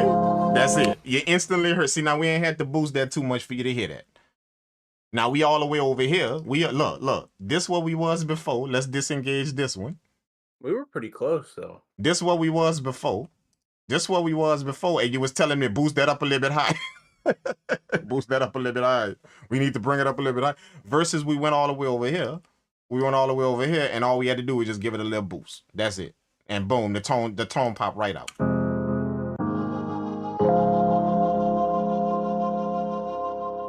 Just that right there. All of y'all, welcome to y'all first lesson on the intro. The intro. That's the intro, not the whole entire thing. That's the intro on training your perception. Train my perception of something. You know, a kid needs it. You know, if you're raising a young adult right now, they're going to need you to help them train their perceptive powers of understanding things out there. That way, when they see things out there, they're able to interpret them in a certain way. See?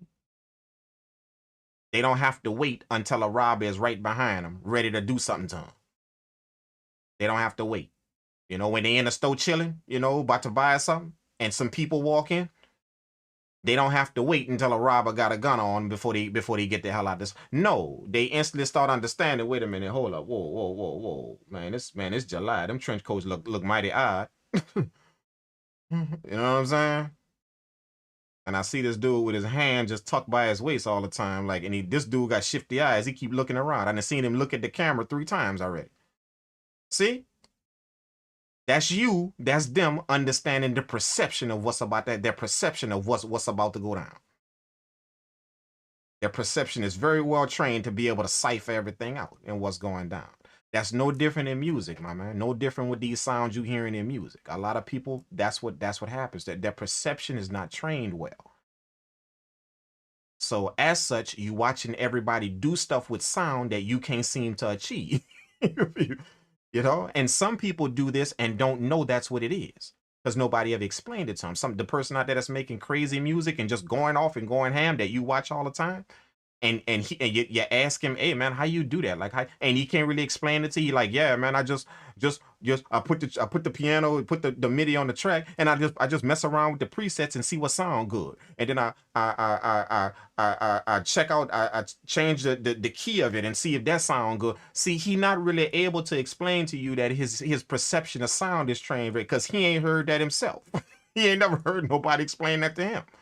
All he could tell you is, yeah, just mess around with the notes and just let your creativity take over. But you watching him go ham. Now that's 80% of the YouTube tutorials you watch out there. 80% of them. That's how you explain how he do that amazing shit. Yeah, I just pull it up and be simple and I just mess around with the presets and then what I do is I change the key and see if that sound good. Man, you're not explaining to me how you did that shit. You're not you explaining to me the different techniques, but you're not explaining to me how you heard that shit. How you heard it. You're not explaining that to me, dog.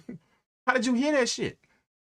How did you know when you switched it around? When you changed the key, you knew to stop right there. How you knew? How you knew? See, he can't explain that to you. Even though as amazing as he is, and you watching him, and you want to know that, he can't explain that to you because nobody ever explained it to him that's what the hell it is. His perception of sound is very, very good. How he interprets sound. It's very, very good. That's how he's able to do that on a YouTube video. I'm talking about any of them dudes y'all watching that y'all are putting at a high level of music making. When you go pull up a tutorial or video that they're doing, that's how they're doing it. It's just that they can't very well articulate that to you because nobody ever explained it to them. That's how you doing that. It ain't you knowing when to shift the sound and knowing to reverse it and then messing around with the preset. It's because when you heard that key, your perception of it was very high. Boom, it triggers something in you. And you heard stop right there. Don't raise that shit another key. Don't shift it to D minor. Keep it at E flat. See, he knew. That's his perception of sound. And he can't explain it to you because nobody even ever told him that's what he's very good at. But you have some people that know exactly why they can make music the way they make it. Exactly. And I know why they know why they go so ham when they do it. It's because they understand, yeah, my perception of sound is off the goddamn chain. Sometimes I have a hard time stopping it. When I leave the studio, I still be hearing shit. That should be echoing in my brain. I be going I be done left the studio 4 hours and I still got that just replaying in my brain. And it don't want to leave. See, some people are like that. They're able to retain sound very well and their perception of sound is very, very good. Now, for the person out there that's struggling or find yourself plateauing with your melody, so you're looking up all type of different techniques to add to your shit, why don't you go lock in with somebody that can help you train the perception of your sound? Go try it out. And I guarantee you, them same melodies you're making, all of a sudden they're gonna just improve on their own. Without you going get another plugin, without you learning another technique on how to flip a melody, without you learning it, it's just going to increase on its goddamn own. Just because your perception of the sound got better. My interpretation of what this piano is doing. My interpretation of this guitar, of what it's doing. My interpretation of how this sound resonates to me. I got sharp at that. Very, very sharp. Understand what I'm saying? Y'all go try that. And I'm not saying you got to lock in with me. I'm not saying that's not why I'm telling you. So everybody can come lock in with me. If you want to, then I'm welcoming all of y'all. Absolutely. We're going to have this much fun doing it. That's why I got Prodigy on this stream. I do that with him all the time. And as such, his perception gets better and better. I can hear it in his sound. Y'all can hear it. Even the people in the SFG that has heard him make beats. All of y'all say the same thing whenever y'all hear his music. Like, yeah, I remember you a year ago, dude. Like, your shit didn't increase. It's because his perception of sound is getting better and better. How he's perceiving a sound. He's able to explain it better. He's able to take it in a bit better than he was before. I have taught him no specific techniques to all of a sudden get him to make better beats. Nothing. But we have worked quite a bit on how he understands sound, what he's hearing about it. Same thing y'all saw here. I have him do this type of training where I see if he can identify different things about the sound. See if he can hear what it's doing, the feeling that it's making. See if he can even describe the feeling, describe it to me. See how many words you can use to describe that sound to me. That's the type of stuff that I show people. And a lot of people are shocked when they pull up on a one-on-one help session with me and they don't hear, yeah, let me show you how to do this pattern and show you how to make these and show you how to make. Yeah, we'll get to that if you want to learn that type of shit. I'll help your techniques out, you know? But I'm afraid that if I teach you that type of stuff, you're going to do shit like me. And that's not what I want to show people when I teach them how to make music. Not to do shit like me. To make a pattern that I made, or to make patterns like I make them, or put your hi-hats like I do them. Or no, we want the world ain't got the first me already. The world ain't waiting on another drink Kang out there. The world waiting on the first you. So let's make sure your perception of sound is all good. That way we can hear what the hell come out of you, not another one of me. Trying to figure out how I do my hi-hat patterns and shit like that. No, if your perception increases, you're going to bring out your own hi-hat patterns and they're going to be colder than mine. So go lock in with somebody that can help you do that. Like no word of a lie, bro. I'm sitting here telling y'all some God's honest truth. And I purposely put somebody on the stream that can kind of give y'all a little bit of insight on what he taking in as well. Absolutely. Go do that, man. Like, for real. It don't have to be just somebody that you deem that's worthy of that. Anybody. I don't give a shit. But go get the goddamn help, bro. Don't sit there, take this shit from the YouTube video and go wake up tomorrow morning to go back to what the hell you was doing.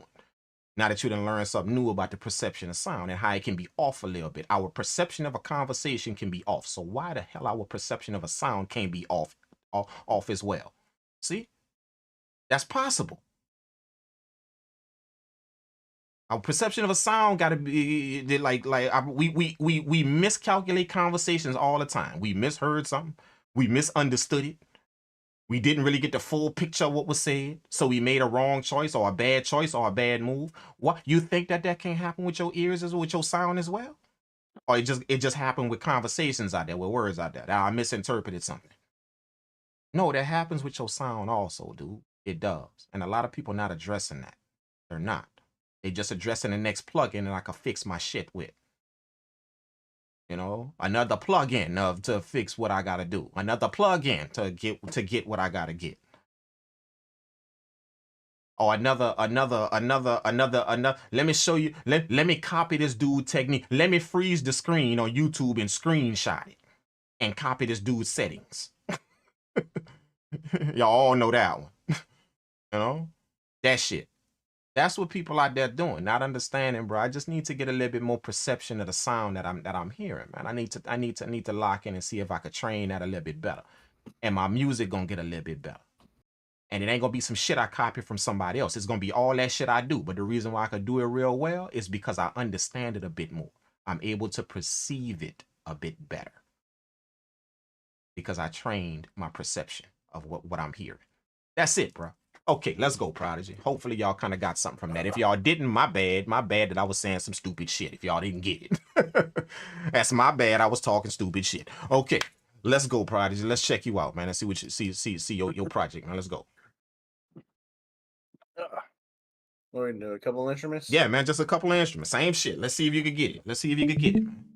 This is the type of shit y'all gonna be doing. Y'all come lock in with your boy, man. I'm trying to tell you, this is the type of shit y'all gonna be doing, man. This is pretty much what a session is like when you come lock in. All right, boom. So look, we're gonna loop the hook, determine what our energy is.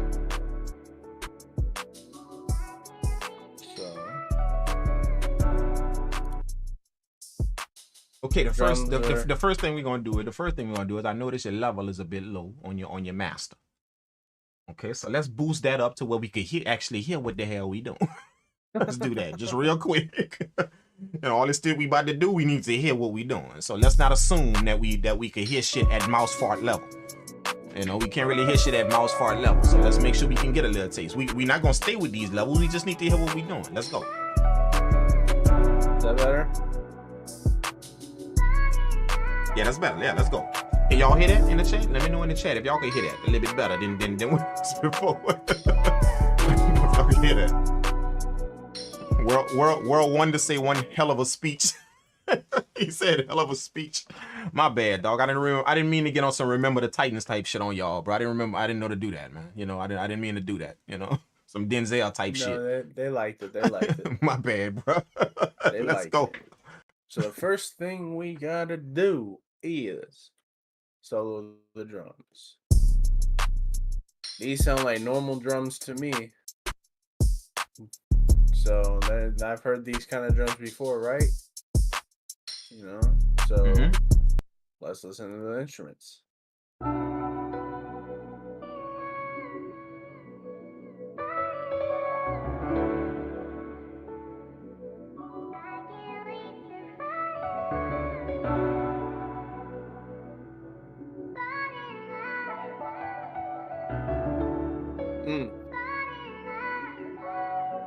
Okay, so what are we doing? What are we figuring out? What the feeling is. What the feeling is. Let's check it out. We start from scratch on this one. What the feeling is. Let's get it. So what you taking away? What you doing? You're soloing the drums and seeing if we getting the feeling from the drums or the melodies, right? That's what we doing? Yeah. All right, let's see which one. That's the drums. So I've heard these are some normal drums. Let's ask the chat. Let's ask the chat. On a scale of 1 to 10, what feeling y'all getting from these drums on a scale of 1 to 10? Not how they sound. One being smooth. Yeah, one being smooth to 10 being energetic. Drop it in the chat. What number y'all getting from these drums? Smooth or energetic? 1 to 10. Let's see. 1 being smooth, 10 being energetic. What y'all think? Let's go. Just keep playing and let everybody kind of get the vibe for it.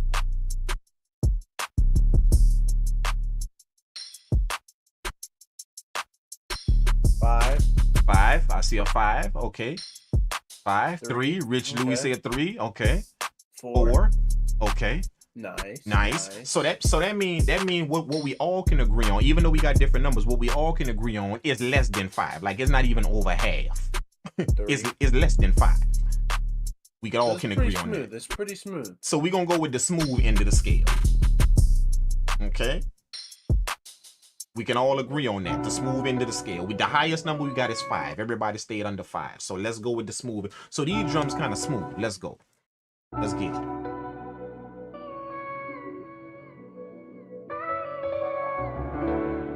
What else you got, man? Okay, melodies. Yeah. Scale of 1 to 10. Scale of 1 to 10. For the instruments, we're gonna do it the other way. Smooth being 10. Harsh being 1. What's the scale? Smooth. Smooth being 10, harsh being 1. Drop it in the chat. These instruments. Remember, we're doing it the other way. So smooth is 10. Harsh being 1. Remember, it's the other way now. It's the other way. So we got 6. World say 7. Rick Louis said 8. Y'all remember, it's the other way. We did it one way before. We doing smooth up top, harsh at the bottom. Smooth. How close to smooth is it? Smooth 10, harsh 1. Okay.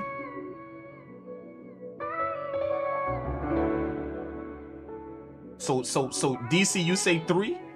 So it's harsh? No, that was from the last one. Oh, that's for the last one. It's Beach Boys number 4. Rick, Okay, no, 4. no. Rick.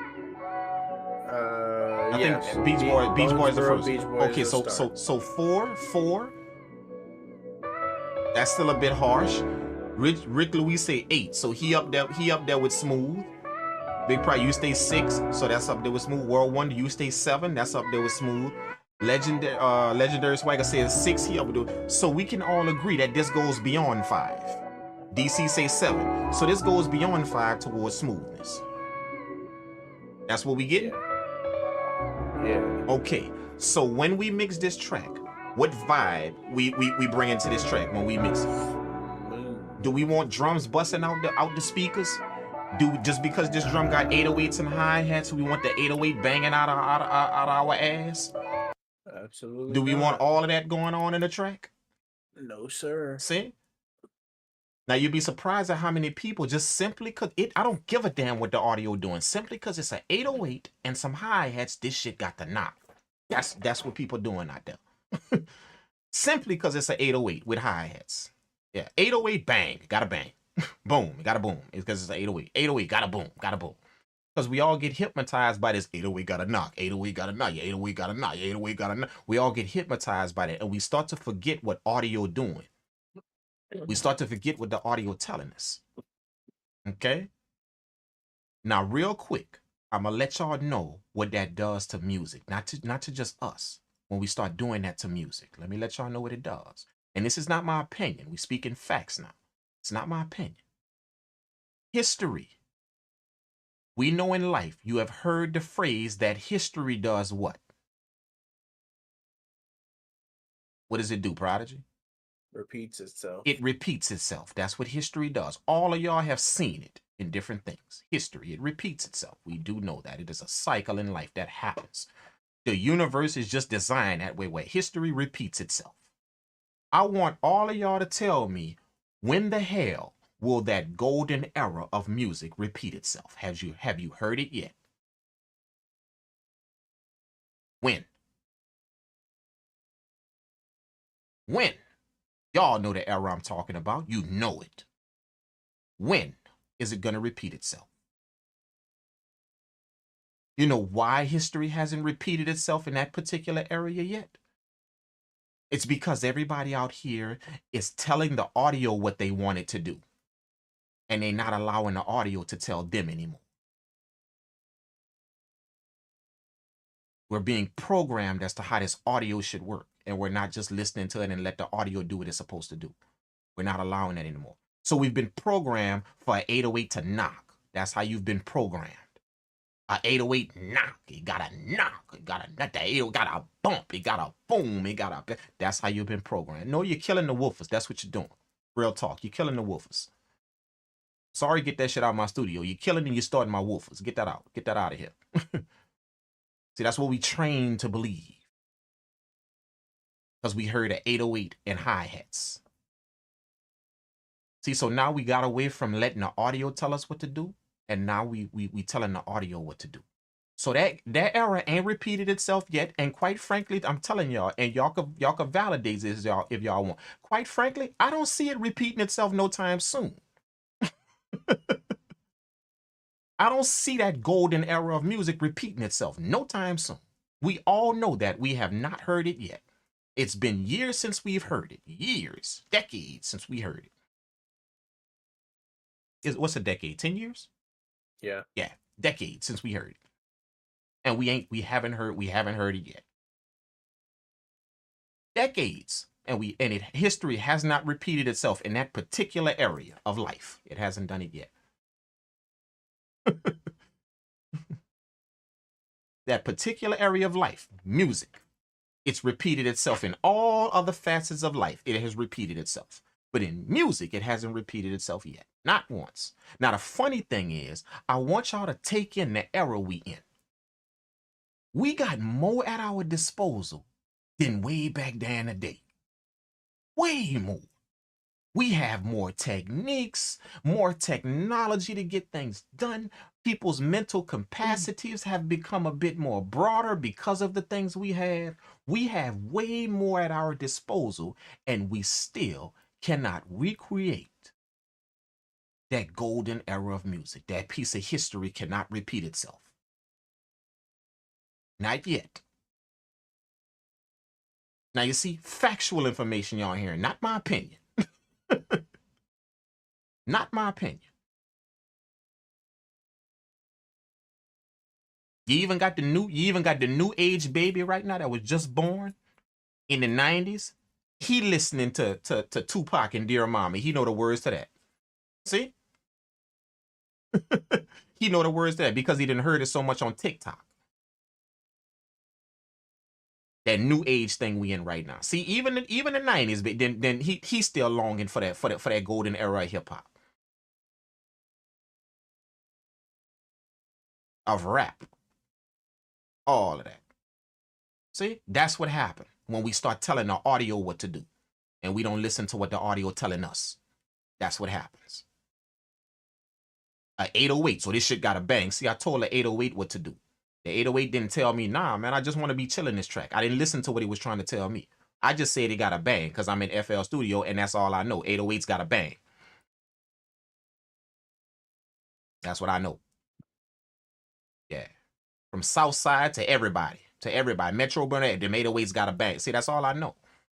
So we start telling the 808 what it's going to do versus listening to what the 808 telling us in this particular track. And then in this one over here, I'm going to listen to what it says. Now, in this one over here, it says bang the hell out these speakers. So that's what I'm going to do. It says that in that particular. But in this one over here, that 808 says calm the hell down. That's what it say. If I just listen to it, though. See, back then, they was actually listening to that audio. They was listening to it. They didn't have some preconceived idea from a tutorial of how it's going to go. How it's supposed to go. They didn't have that. They was actually listening to the goddamn audio. That's what he was doing. And that audio gonna tell me what I do with this track. It's gonna tell me. As such, we got a very, very, very golden era of music. We got that. We got to hear that and experience it. From very talented people who made it absolutely amazing. But no one has repeated that yet. People have tried, but they haven't succeeded yet to give us that golden era of music yet. That part of history has yet to repeat itself. We've seen all parts of history do that, repeat itself. But we haven't heard that shit yet.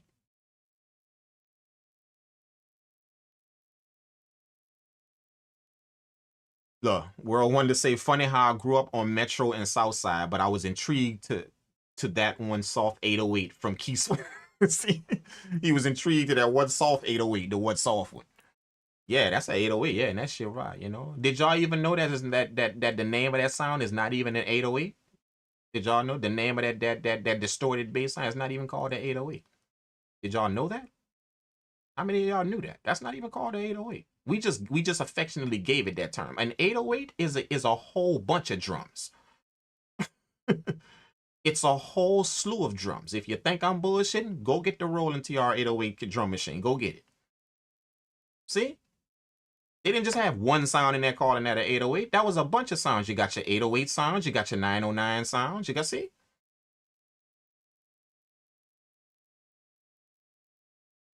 That's what happened to us, bro. That shit. Now, that's facts. You can go see it yourself. Go look. That's facts. That's what happened to. That's what we doing. So it's only a matter of time before the music turn like that as well. If we doing that shit to the actual sounds, it's only a matter of time before the music turn like that as well. So as a result, I'm not saying we're not making good music out there. I've heard some good music over the years. Very, very good. We just haven't created that actual decade again. That hasn't repeated itself again. We haven't done that again. All parts of history have repeated itself, but we just ain't got that yet. Now you can go check with any producer out there. Tell me that sound. If he can tell me that sound has lived again, it has been revived and lived again. That classic sound, that classic era of music that has lived. Whoever he is, literally he Delulu.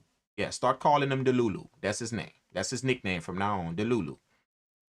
Yeah, delusional, bro. You're delusional. You're in some type of world that don't exist, bro. For real, it don't. Yeah, Delulu. That's gonna be your name from now on. You see what I'm saying? That's how that works, man. Okay, Prodigy, go ahead on, man. Go ahead on. Handle your business. Let's go. We're gonna do the instruments.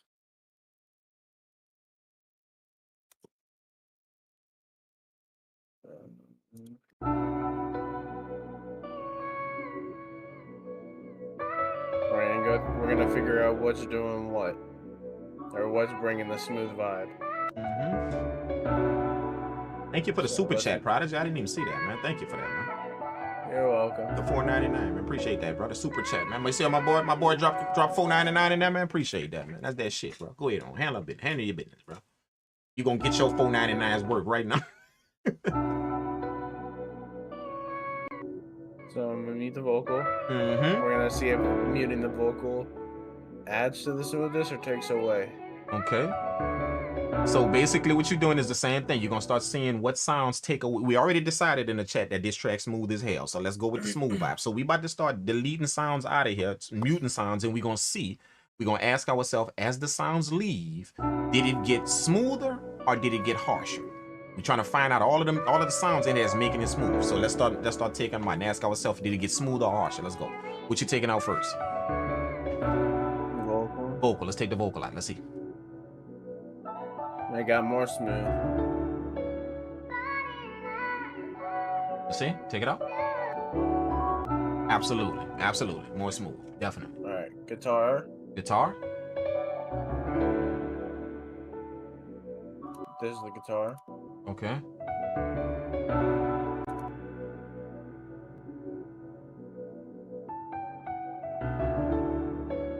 What you think? More smooth.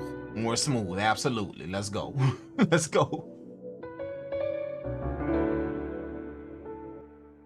Oh. All the feeling just got sucked out. Man, damn. Y'all heard that when you muted that piano? It's like all of a sudden all of the smoothness left the track. Bring it back in.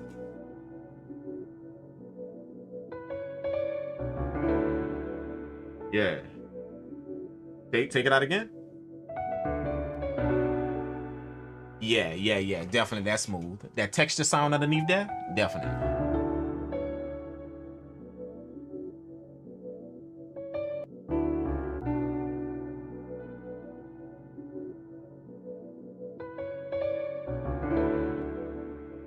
Dare I say the piano melody makes it, when I mute it, it adds to the smoothness. It adds to the smoothness. It does. It does. It does. Okay, keep going. I think this is the only thing that is bringing the smoothness. Can't be. It gotta add to something. It has to add to something. Well, no, I guess this is pretty smooth right here. It has to. It has to enhance something. When I mute this, yeah, it does. It takes away from the smoothness. I thought that's what you said. That adds to the smooth. That track right there. The piano adds to the smoothness. When I take this out, it adds to the smoothness. Yeah. When I take this out, it takes away from the smoothness. It takes away from the smooth. So that's smooth. That track, the piano is smooth. And then let's that top melody. Engage that top melody.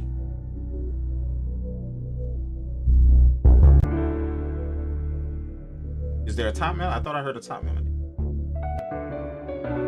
Oh, the top melody is in the piano track? No, it's right here. Yeah, that's not smooth. When that leaves, the track gets way smoother when that leaves. But that's not part of it. The object is to mute all of the instruments that don't provide smoothness to the track. I want them all muted. And I only want to deal with the ones that do. That's what we're doing right here. That's bass? Yeah. Oh, yeah. Yeah, it definitely brings to the smoothness of the track. That brings all the underlying sounds of everything.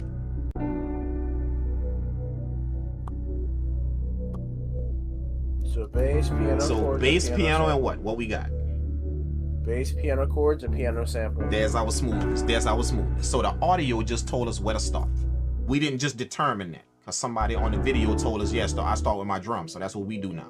Or I start with my melody, so that's what we do now. No, we actually know. The audio just told us where to start messing with it. See, we letting the audio determine that. We trying to get back to the era when people was actually listening to what the audio doing and stop following people, what people told them to do. No, I'm gonna let the audio determine what I do and how I mix it. I just gotta listen to it and pay attention to it. And my perception, again, training my perception of what I'm hearing, if I can perceive this thing very well and understand what it's doing, I'm gonna make some very good choices as to what I do, because my interpretation of this audio is very trained, very well trained. So again, go get that help if you haven't before. Go get it. Shit. I'm serious. If I got to come to each and every one of y'all houses, kick down y'all door, jump in y'all shit and be like, hey, bro, get up and go, good, get up and go. Go somewhere, get the hell. I'm serious, I'm gonna do it. I'm gonna pop up in all of y'all crib, bro. I will. Let's go. So we're gonna find the tone.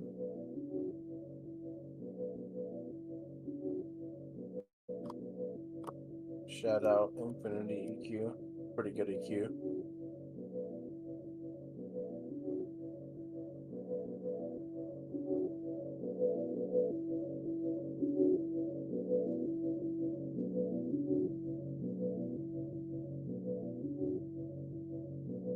What are you starting with? What are you starting? That's the sound you're starting with? Yeah.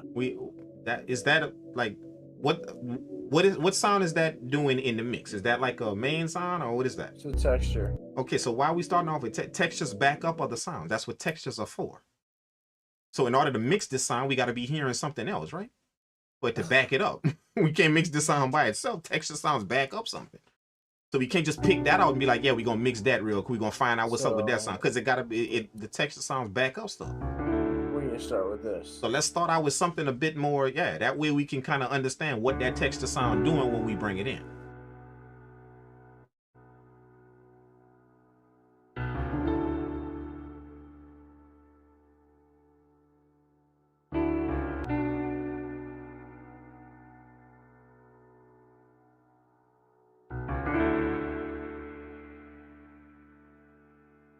Let's see where you stop it. Let's see where you stop it. Let's see.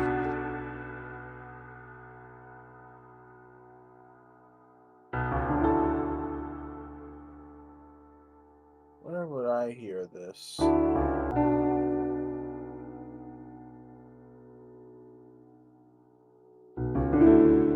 I think I would hear this at a concert hall. Go ahead. Give it the feeling. I don't hear this piano playing in no hotel lobby. I hear this like in a concert hall playing for like a opera or something. Let's go. Like Find it. Find the tone. Find it in there. Find it.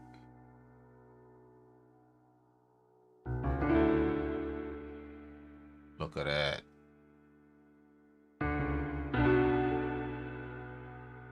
Right there. Let's disengage the EQ and see what's up. No. I'm not there yet. I stopped a little early.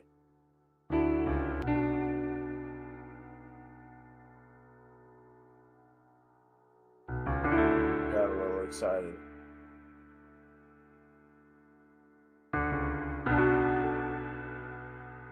Right there.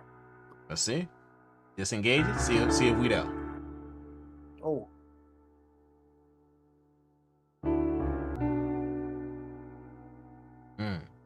See? Yeah. Do y'all hear that? Does everybody in the chat hear that? When he disengages that and then puts it back in, do y'all hear that? What it's bringing? The texture is bringing to the sound? Look.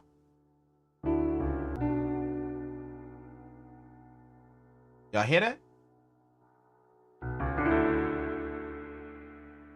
You can even hear the overtones when I bring it just took the piano out of a hotel lobby and it brought it to a concert hall. It brought it there, all because he found the tone he want in there.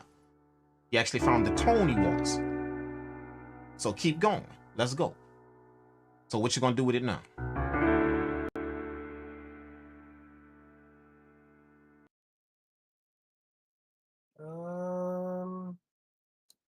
Take it all the way out and let's see how much you want. Obviously, we don't want that much. We just boosted up that high just to hear what it's doing. Now we can gauge how much of that we want in it.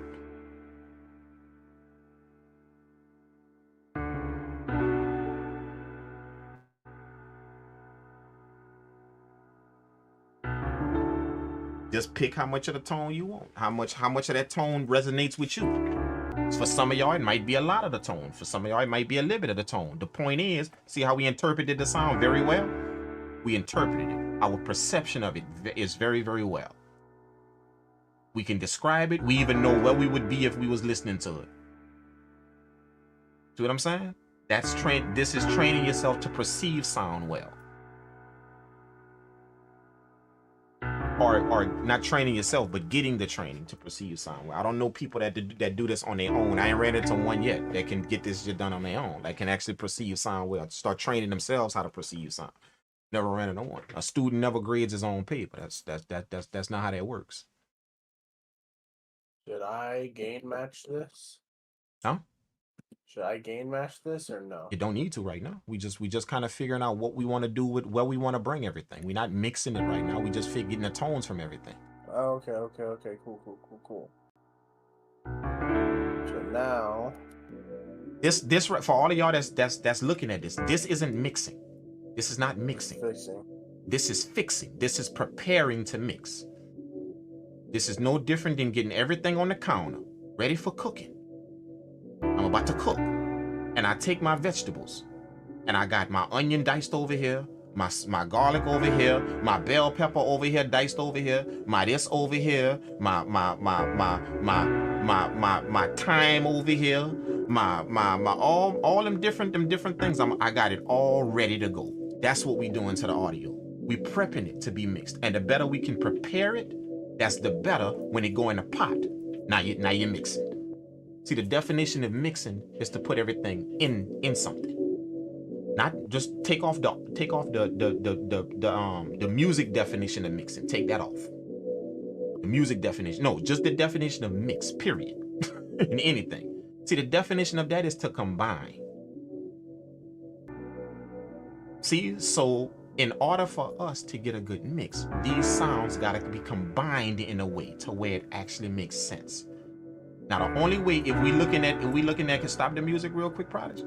In order for us to understand when we combine these things on the counter, we got these different things that we cooking with.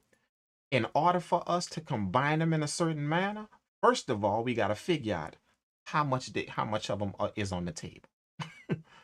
How much garlic do I need? How much bell pepper do I need? How much this do I need? How much that? See, that's you just prepping. You're not mixing right now. I'm prepping. And if I prep very well and get a good idea of all of these different amounts on this counter, when I start throwing them in the pot, see, the mix should be where I want it to be. But it's all because I got what I needed out of that gut. To picture all of these different tracks is a different spice on the counter. And right now, we getting everything we need out of this one. And then we're going to go to the next one and get everything we need out of it. And then we're going to go to the next one and get everything we need out of it. Now we ready to put them all in a bowl and see what we can do to mix it. Let's go. So I'm looking for, I think I already found this.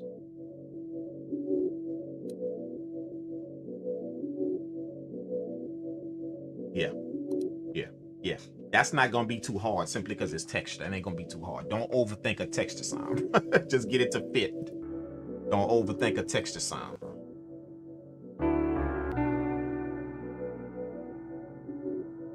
You're going to hear it though. You will hear the tone you want to. You will hear it.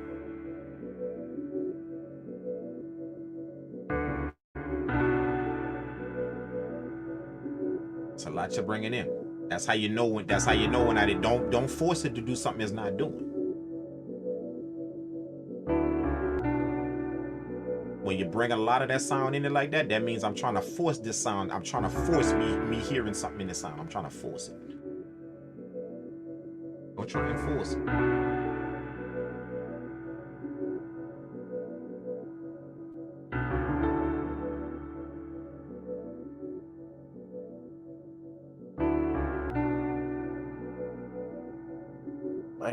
I hear a difference.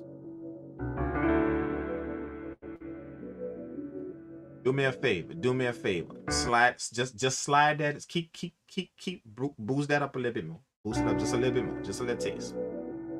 Now keep sliding that over to the left. Let's just see something.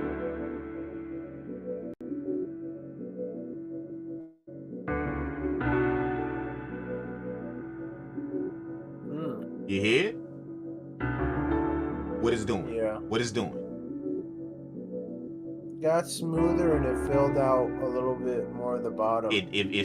Not a reason it did that is because what is the sound in this beat for?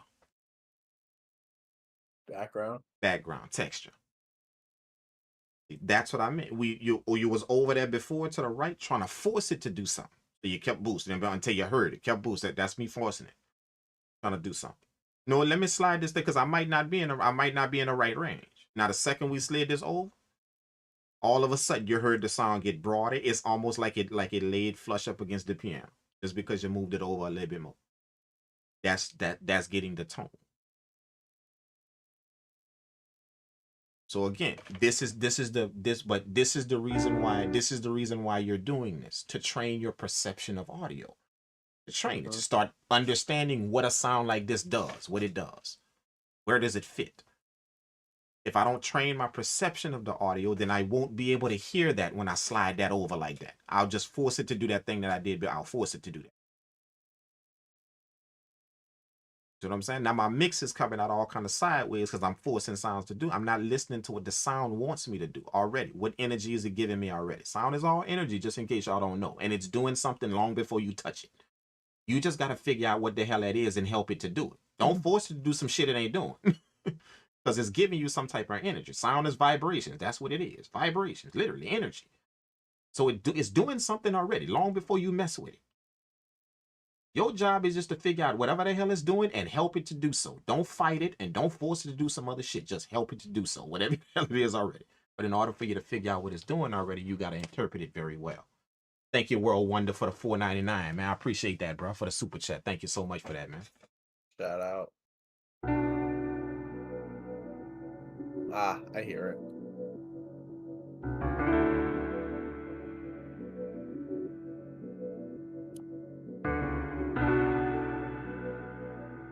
Yeah, that's it. That's it. Let's grab these. Oh, nice. wow.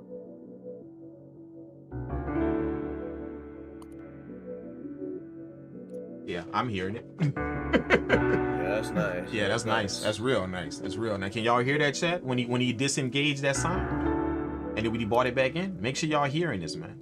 If y'all don't have some headphones in, or if y'all just gauging this from some crappy ass speakers, then yeah, quite possibly you ain't getting the benefit of this. So I suggest y'all go get some headphones or something, put them on real quick. That way y'all can kind of hear what's up. You can get the best out of this. You know, when you watch this video again some kind of way, you know, after it's done, when you watch the live over again, I'm gonna leave this video up here. When y'all watch it again, do it with some headphones so y'all can hear all this stuff. Let's do the bass. What you doing, the bass now?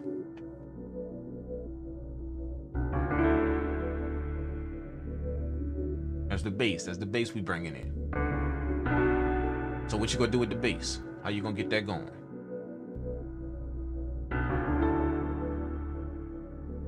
Right now I'm trying to find a good level for it because I don't want it to be overpowering. Okay.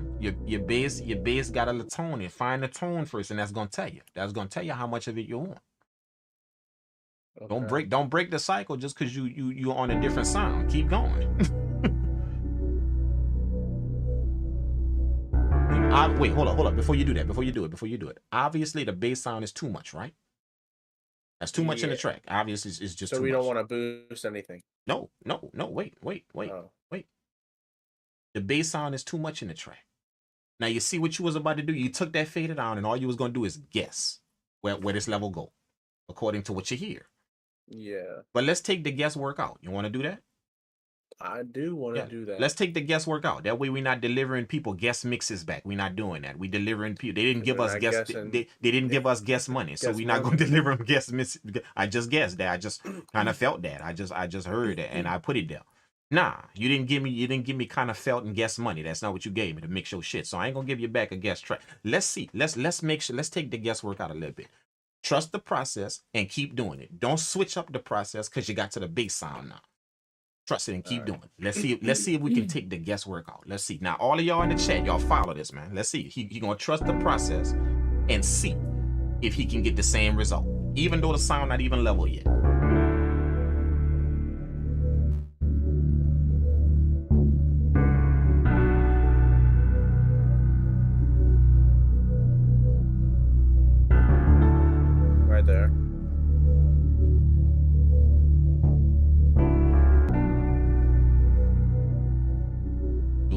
Do it again. Start from the right. Start from the right.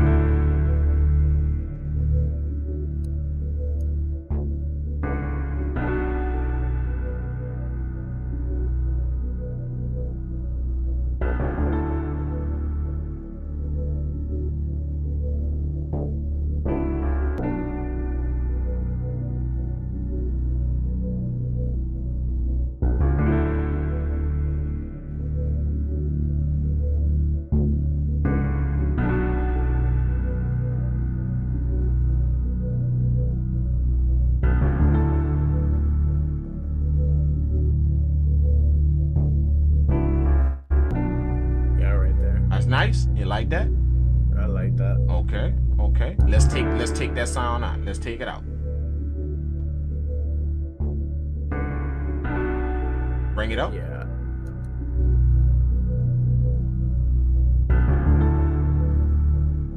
Oh, okay. Let's go. That's where we at. This is the tone right here we're gonna deal with. So let's take that out. Let's trust the process. Take it out.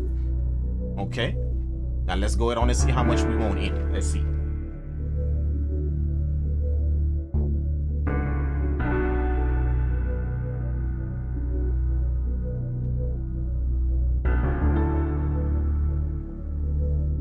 Right there.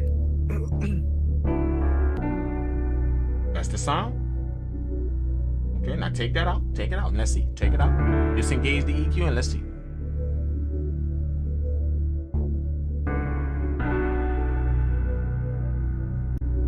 Yeah, right there. Okay. So let's look at our level. Let's look at our level. Let's look at our level. Okay, play the bass. Play the bass. Just solo the bass. Solo the instruments on the bass. Solo that. Where's your level? Where's your level on the bass? Where's the level? 4.7. 4.7. Okay. Look at your track right. Look at your boost right there. Look at your boost. 3.44. 3.44. What you gonna do? Let's round. Let's round up. So that's so what that is. What your level is? What your level is right there? Let's round up. 5. 3. What you gonna do? -8. Let's see. Well, no, hold on. Let's do this. So let me turn this off. So that's 5.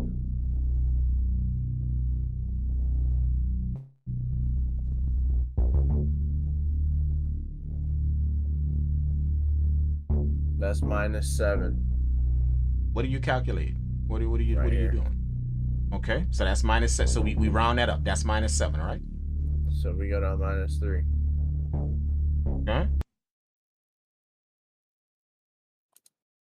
Wait, whoa. What you doing? What you doing? I want the chat to understand what we doing. So explain what you're doing. With the boost, I'm calculating what the true peak is on the track. Okay. What's the highest level that's hit? -4.7. We're rounding that to 5. We going that's the meter on that track is hitting the meter on this track right here. The meter. My boy say he lost now. Don't worry, we're gonna take you through it. The meter on this track. Go back to it. Go point to it, Prodigy. Point to it. Right here. The meter right there. Play it. Play the track. That meter right there on the fader is hitting at what? -5. -5. That's what that's hitting. The peak of that sound. Okay? That's with that boost that he got on that EQ. Now take that boost off. Disengage that boost on that EQ. Disengage the EQ together. All together. See how that sound drops? See how that level drops? Point to the level. Let everybody know where we at. See that level drops. You put that boot. Engage the EQ again, Prodigy. That level goes up. See, because we boosting that sound right there. See, we're boosting that sound. See, that level goes up. So our job is to figure out how much we boosting and take that out. But we're gonna do it in a certain way. You about to do it. Let's go. What you gonna do first? So it's -5 with the boost. Without the boost. So he's taking the EQ off, and then he's seeing what it is. So it's -7, so and then it's -5 with the boost. So how much does that go up? That goes up +2. +2. Handle that.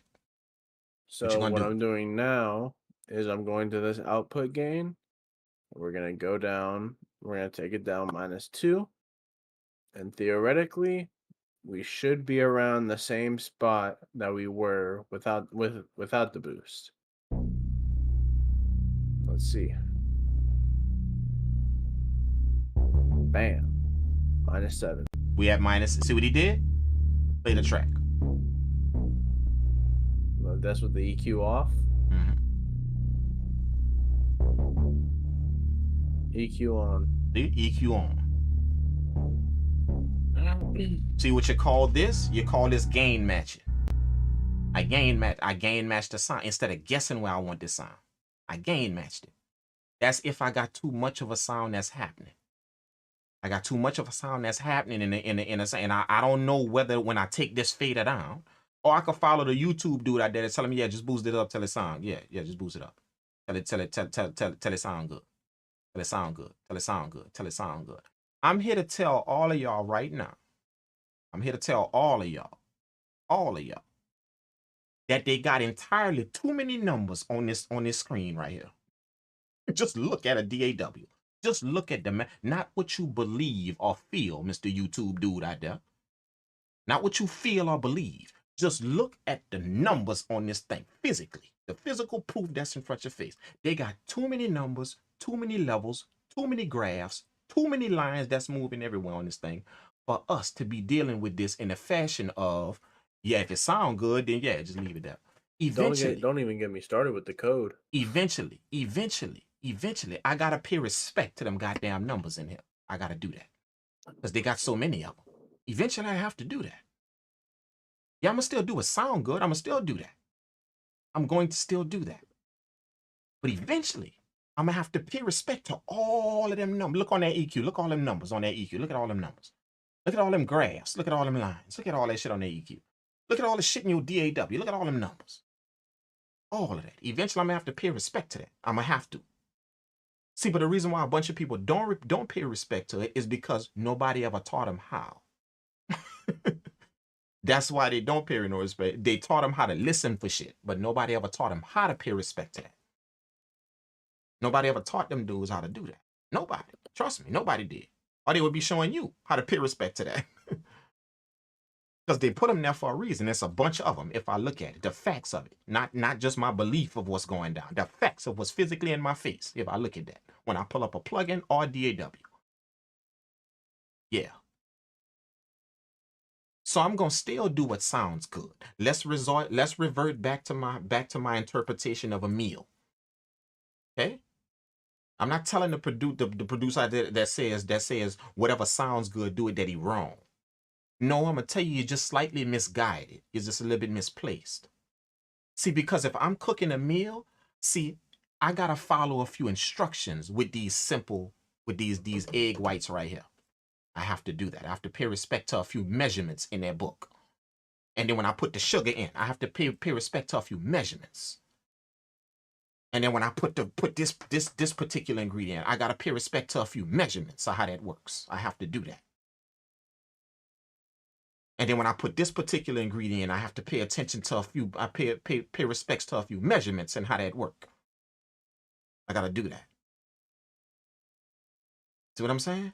Now, after you finish cooking, after you finish paying respect to them different things and getting the ballpark, just because I'm paying, you don't have to go, okay, yeah, this is 0.53 meter. No, that's not paying respect. I just know that it said a half a cup of this, so I know about what a half a cup is. See, I don't have to get perfectly on the money, but I can tell what a half a cup is. You know? It said 2 tablespoons of this. Yeah, I don't have to be directly on the money, but I know what a tablespoon is. Let me grab a tablespoon. I'm not going to put a whole spoon in there because it didn't say that. I'm going to put a tablespoon. See, so I still got to pay respect to the measurements, regardless of if I want to be detailed or not with them. I still got to pay some respect to the measurements. I have to do that when I'm cooking. Some type of respect to it. Even if it says a pinch of salt. See, I know what a pinch is. I can't just grab a handful and put it in there. See, I still got to pay respect to that pinch of salt, even though it ain't no exact measurement. I gotta still pay respect to it if I want this meal to come out how it's supposed to come out. Okay. Now, after you finish with that meal, this is when you get to the part where Mr. YouTube producers tell you to do what sound good. After you get finished with that meal, you get finished putting everything in that meal.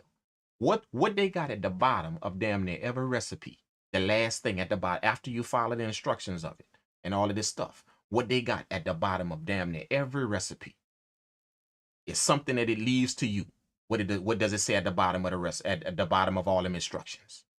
Let me see in the chat if somebody could tell me in the chat. What it say?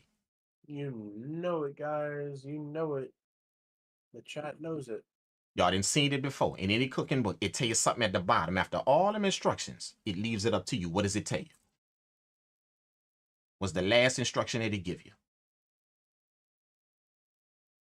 How many insert? No. Nope.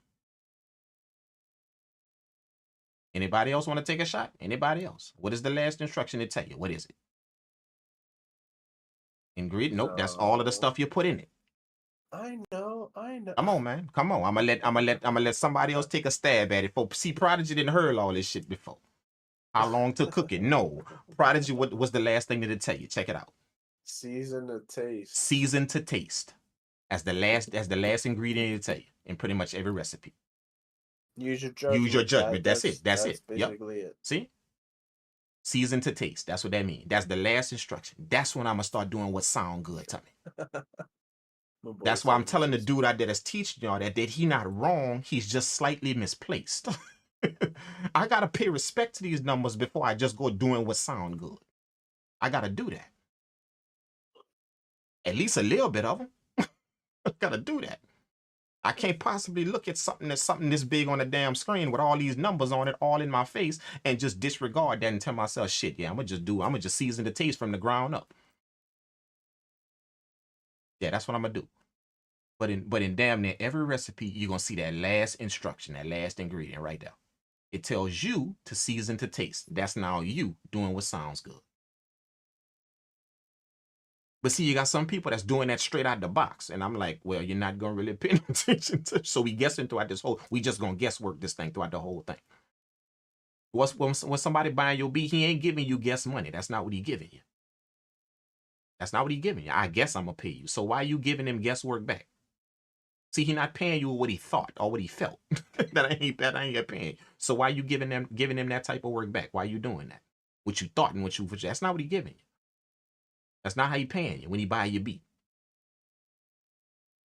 But if you show respect to a few of these ingredients, if you show respect to that, just a little bit. You know, nobody's saying you got to turn into some brainiac and get shit right on the money. Nobody's saying that. What somebody's saying is that I need to show a little bit of respect to what I see in this thing right here, to all that shit I see. And if I could do that, then when I go do what sounds good at the very end of this, and I do what sounds good and I season to taste, I do that. Like damn near every recipe tells you to do. Season to your taste now. After it tells you do this, do that, do this, do that, put a little bit of this measurement, that measurement here, a little bit of that measurement here. At the end of all the instructions, it now tells you and season to taste. That's you doing what you feel and how you want it to sound. Now I'm paying attention to what sounds good. Now I'm doing that. But see, the better I can pay attention to these instructions, that's the better I'm going to get to the part where I can season to taste. See, that's the whole point. That's the better I'm going to get that to where I can now season to taste.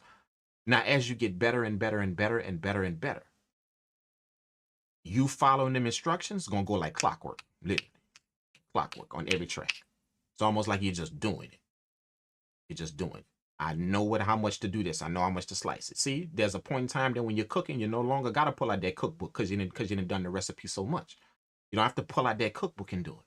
That's the dude you following on YouTube that's telling you that. See, he done it so much, and he done that over and over and over again, that it don't look like he following a cookbook no more. But he did. Trust me, he paid respect to them numbers at one point in time. That's how he got to the point to where he just doing it now. You just see him doing it. He paid respect to them numbers. He just forgot to tell you that. He just then got so used to the point, yeah, I just do this to where the level is right hand to where it sound like this and something. No, you paying respect to some, no, you are. Yeah, that's what you're doing. You are. You just did this for so long and so good that now that's what you're doing now. You don't have to pull out that recipe no more. You just do it. That's what we failing to take in about people that we watch. We failing to take that in about them. And we just trying to imitate him when we watch him doing stuff, and we failing to take that in.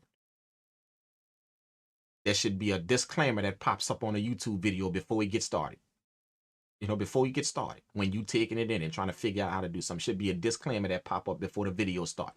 This is 15 years of me doing this shit. I didn't learn this in 8 minutes.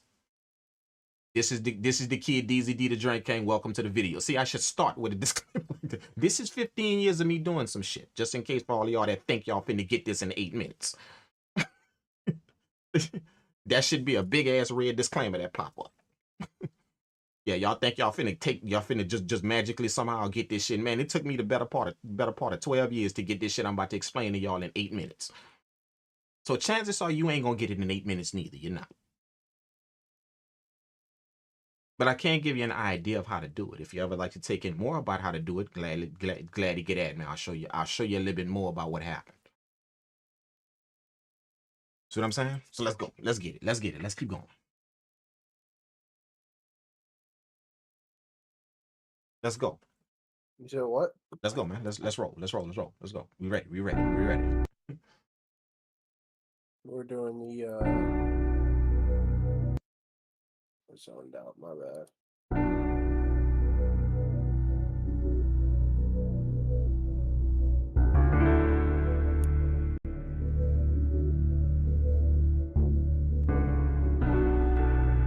And now we can level the bass, right? Mm-hmm.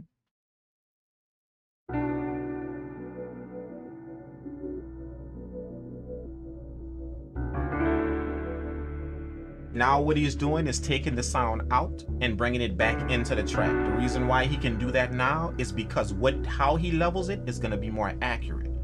The reason why it's going to be more accurate is because he boosted, taking care of his boosting, got the frequency he wanted. He no longer has that deceiving him because he boosted it a lot.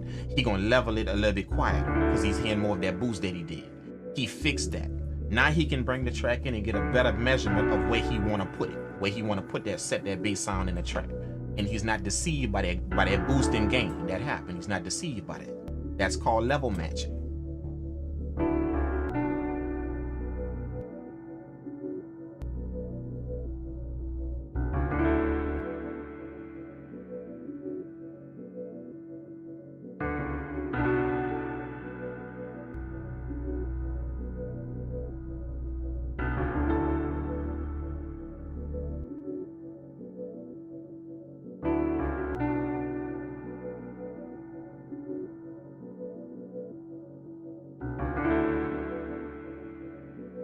Where's he go? Oh.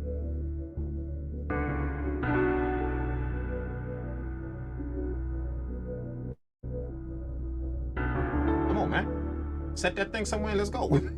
It's like, stop. You know what I'm saying?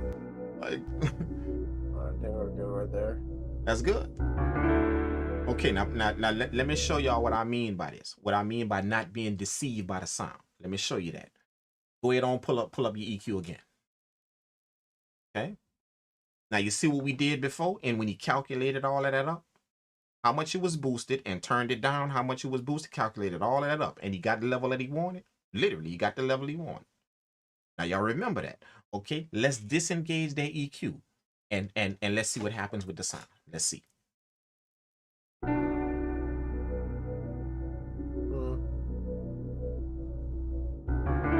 Can you still hear your bass? Yeah. Is it too much? A little bit, yeah. Is it too much? Is it too much in there? Yes. See? Now go ahead and put your EQ on. Now it's sitting right where it needs to sit. See? It's set exactly where it needed to be when he engaged the EQ, right where he wanted it to be. That's not being fooled by my plugin doing some shit because it got loud. I'm not being fooled by it. There's a way to check that. Like I told you, there's too many numbers on that shit not to be able to check that. You just got to pay respect to it. Or you could just move them shits around and guess what you're doing. You can continue to do that. Thinking you're mixing the track, believing you're mixing the track. I'm just moving this shit around, guessing. Yeah, oh, it sounds good right there. Yes, it's good right there. It sounds good. I would love for somebody to pay you like that. I would love for you to actually take a payment from somebody like that. I'm not paying the chef to guess on my food. Yeah, I'm not paying the chef to guess with my. I'm paying him to cook my shit and make sure I don't catch no disease from it, to make sure you don't make me sick. That's what I'm paying I'm him for. paying him to make sure he knows what temperature to cook my chicken at. You see what I'm saying? I don't want to get up from that table sick because that chef was guessing wherever he should put this shit. Whatever felt good to him, that's what he did. Yeah, I want you to cook my shit and then season my shit to taste after you're done. You do that fancy shit after you cook it. Good. Do all that shit that you feel should be done. See, decorate my shit with garnish, put a little bit more spice on it a little bit. Do it. See, he seasoned it to taste. But do that shit after you then cook my shit thoroughly. See, that's what I'm paying you for. Then you could worry about how you want this to look and feel and all that shit like that. But don't bring no half-ass cooked chicken to my table and then tell me, oh, that's what I felt it should be done. That's how I felt it should be done. Oh, that's what I heard. Don't do that to me, bro. Please don't, bro. We You know what I'm throwing saying? hands. What's that? I said we throwing hands. Yeah, exactly, bro. For real. Seriously, before we leave the restaurant, bro. For real. I'm literally throwing hands with you. We throwing. Absolute 100%. You do that to me. We throwing hands, and that's what people giving people in their music. That's why the 808 be distorted and the woofers be, and because nobody seems to want to take the time out to fix it. What's that mentality right there? When nobody want to take the time out to reach for the ceiling, nobody want to do that. They bring the ceiling down to them. That's what they do. That's what we doing in the world, right? Because nobody want to reach for the ceiling. I don't want to reach for how to do this and that's too hard and too much. So somebody gonna tell you, man, you taking all that brainiac stuff and doing and mixing your stuff. You don't need to do all of that. All enough. See, that's somebody trying to take the ceiling and bring it down. They don't want to reach for the ceiling. They don't want to reach for that bit of knowledge to do that. That's too hard to do and it's too much. So what they end up doing is trying to bring the ceiling down to them. And they start trying to make it normal. That this shit distorted. It's normal to do that. That's how it's supposed to sound. No, see, that's you bringing the ceiling down. No, I want to know how to mix that shit well. That's what I want to learn how to do. I don't want to bring the ceiling down to me and try and normalize this shit. That's not what I want to do. I'm sorry. That ain't what I want to do. So that's what people gonna do whenever you start doing this type of shit or trying to learn this type of shit. That's what they're gonna tell you. That dude out there that's doing what it sound like. Just how it sound and how that's what he gonna try and make you feel like some kind of way. You reaching for the ceiling, that ain't it. That ain't how you're supposed to do that. No, what you're supposed to do is bring the ceiling down to you. That way you can walk on it now. See, but what people forget is, see, when I don't reach for the ceiling and I bring the ceiling down to me because it's too much for me to reach for it, when I don't do that, it's no longer the ceiling. It become my floor now. Floor. See, and everybody walking on that mug. See, that's what happens. Not everybody around me doing. Everybody doing this shit. Versus me reaching for the ceiling, ain't too many people up there. I'm gonna bring the ceiling down and I'm gonna make it my floor. That's what I'm gonna do. That's what people doing out there, and they're gonna try and convince you. Literally, they're gonna try and convince you, the person that want to take this in and want to learn that, they're gonna try and convince you that you done turned into some kind of math whiz on this shit. I didn't even seen reels where they try and make fun of people that's actually paying respect to the numbers in here. All these charts and graphs and numbers, they actually try and make fun of. That they're paying respect to that, and they actually want to know how this work, how all that shit work, frequencies and hertz and all that. You know what I'm saying? They actually make fun of people. Because music has been, music's supposed to be how you feel, how you feel. I don't want the dude cooking my chicken according to what he feel. See, I don't want that dude cooking my chicken according to what he felt. I want him cooking my chicken right. That's what I want him to do. Then after you cook my shit and you make sure I ain't gonna get sick, and you make sure it's properly done, then you can season my shit to how you feel, I put the bells and whistles on it, Mr. Chef. Do that. Whatever sound good to you, put it on there. Overcooking chicken too. See? And I don't want you to overcook my shit. Yep, that's true. I don't want you to overcook my shit neither. That's gonna be dry. And so that's the point. That's the whole entire point. That's why I'm stopping to tell y'all this. that anybody watching this that go by that sound good shit, how it sound, do if it sound good, do if it sound good, do. I don't pay no attention to the numbers, man. I don't pay no attention to them. Well, just understand, bro. Like, I don't want to bring the ceiling down to me. You know, I respect how you do shit, so respect how I do it. I just don't want to bring the ceiling down to me. I want to push for the ceiling. Sorry, I want to do that. You know, and if you try and make me feel weird for wanting to do that, then bro, I'm gonna get the hell from around you, because it ain't supposed to be weird for me to want to learn more. It's not supposed to be weird for me to do that. And if you're making fun of me because that's what I'm doing, then yeah, me, you gotta part ways right now. I don't give a fuck how many placements you got, and I don't give a damn who you call yourself being. We gotta part ways right now, as in immediately. If you trying to down me because that's what I want to learn.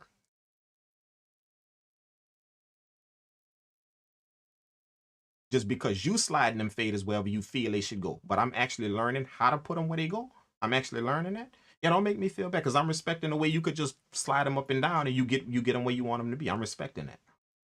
So you respect the fact that I want to learn this shit. I want to learn. I'm tired of guessworking. I don't want to do what you do and guesstimate my way through a mix. I want to actually figure out how to do it. I want to do that. So just remember that for all of y'all that do this, because that's what you're going to get from a lot of people that don't understand this right here. They don't get it. That's what you're going to get when you trying to learn it. Trust me, you will. I've gotten it. The only problem is I've proven a lot that you could do when you do this. I've proven that. I've shown y'all how to do it. Video after video, I've shown y'all. I've shown people how to do it personally, like I show him. My company is booming because that's what I take the time out to do. Yeah, people don't mind waiting on me to mix their shit. They don't mind. All facts. Prodigy, who mixing your album?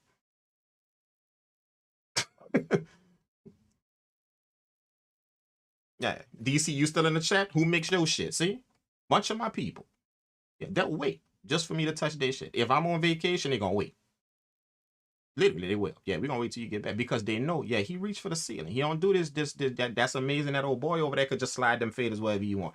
But that dude over there, yeah, he kind of detail what he do. Yeah, he get in your shit. He make sure your shit nice. He do that. So they gonna wait. That's what reaching for the ceiling gonna get you. Versus trying to bring the ceiling down to you, because nobody ever taught you how to reach for the ceiling. Nobody ever taught you that. And going around downing people that are reaching for the ceiling. Trying to make fun of people that actually are reaching for the ceiling. Just because you're not. Always remember that. I want y'all to understand the bad and the good, the bad, and the ugly that come from this.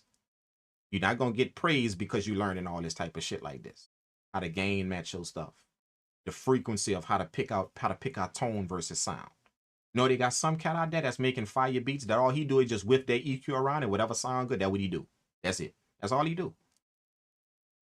And that's respected if you can do that. Trust me, it is. People have a very, very good ear to be able to do that. They don't know shit about their EQ. They know them numbers. They don't know. They just got a damn good perception of sound. So they can whiz their EQ around and just bam, land where they want. They could. Absolutely, they can do it. Kudos to you for doing that. That ain't me. Period. That ain't me. I actually want to know what I'm doing when I move that shit around. So because I respect the fact that you can move that EQ around and land where you want to land, respect the fact that that ain't me, and I want to actually know what I'm doing when I pull that shit up. I want to know. If we can both have that respect for each other and nobody make fun of nobody, then we good. But the second you tell me, oh man, why don't you get so technical with your EQ and 0.30 meters and all that? See, the second you start doing that shit, you didn't just told me that we gotta part ways, playboy. We gotta do that. We gotta do that. Because you ain't supposed to be ragging on me because I'm reaching for the ceiling. You ain't supposed to be doing that. You're supposed to be encouraging me to reach for the ceiling. Because you don't know it don't mean that somebody else don't want to know it. I don't want to find it out. That's what you're going to encounter out there. And I'm going to show y'all didn't heard it already before. We all got the internet, so we all done seen people make fun of everybody. Everybody. So just understand that's what you're walking into whenever you start taking this shit in. But see, what else is going to happen is people going to laugh at you all the way to the bank.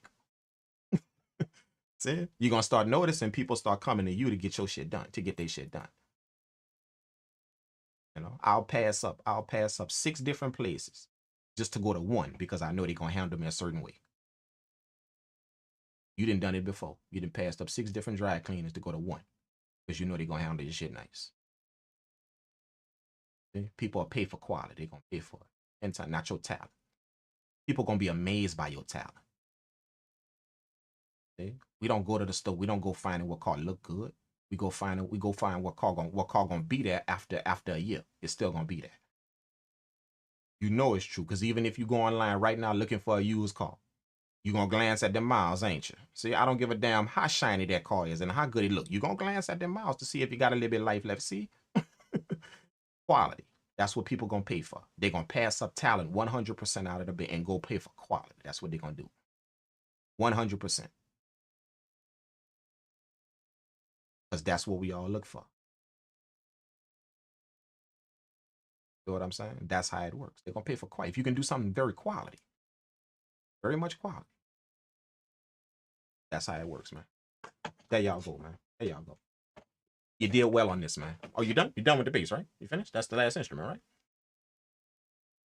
Yeah, for the feeling. Yeah. See?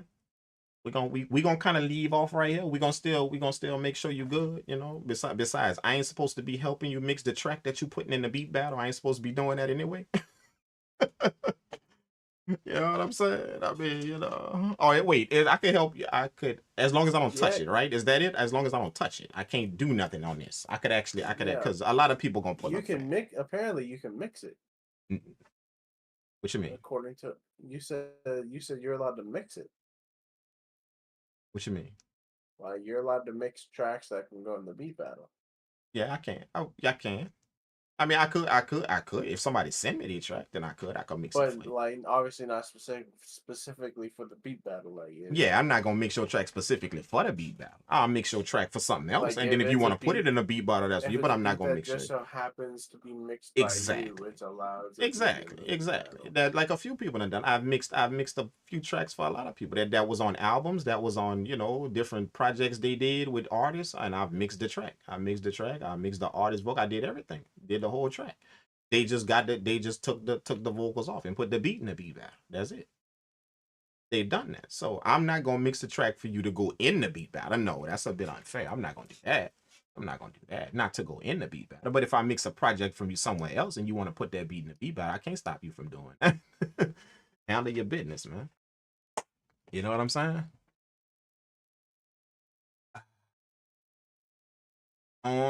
Do you charge entry fee for the beat battles or the sample flip challenges? No.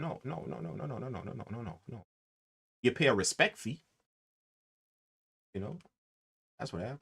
Not an entry fee, but you pay a respect fee. Respect is, you know, yeah, for the beat battle. If you want to pull up at my event, you're gonna pay a respect fee, not really an entry fee, but just show respect for my shit. That's all, you know. You know that people ain't people. Sample flip is free. Yeah, the sample flip has no charge. But if you want to get my beat battles, then yeah, you're gonna show a little respect to the fact that people put all that on, and the fact that you get to get money at the end. You're gonna show a little respect to that. Absolutely. Definitely. But this particular battle right here, beat battle 40. Beat battle for the one that's coming up right now. Beat battle 40. Oh, we let everybody in. It's free 99. Yeah, I give everybody a shot. You know, and that's just simply because so many people show respect for the beat battle. They just show respect for it.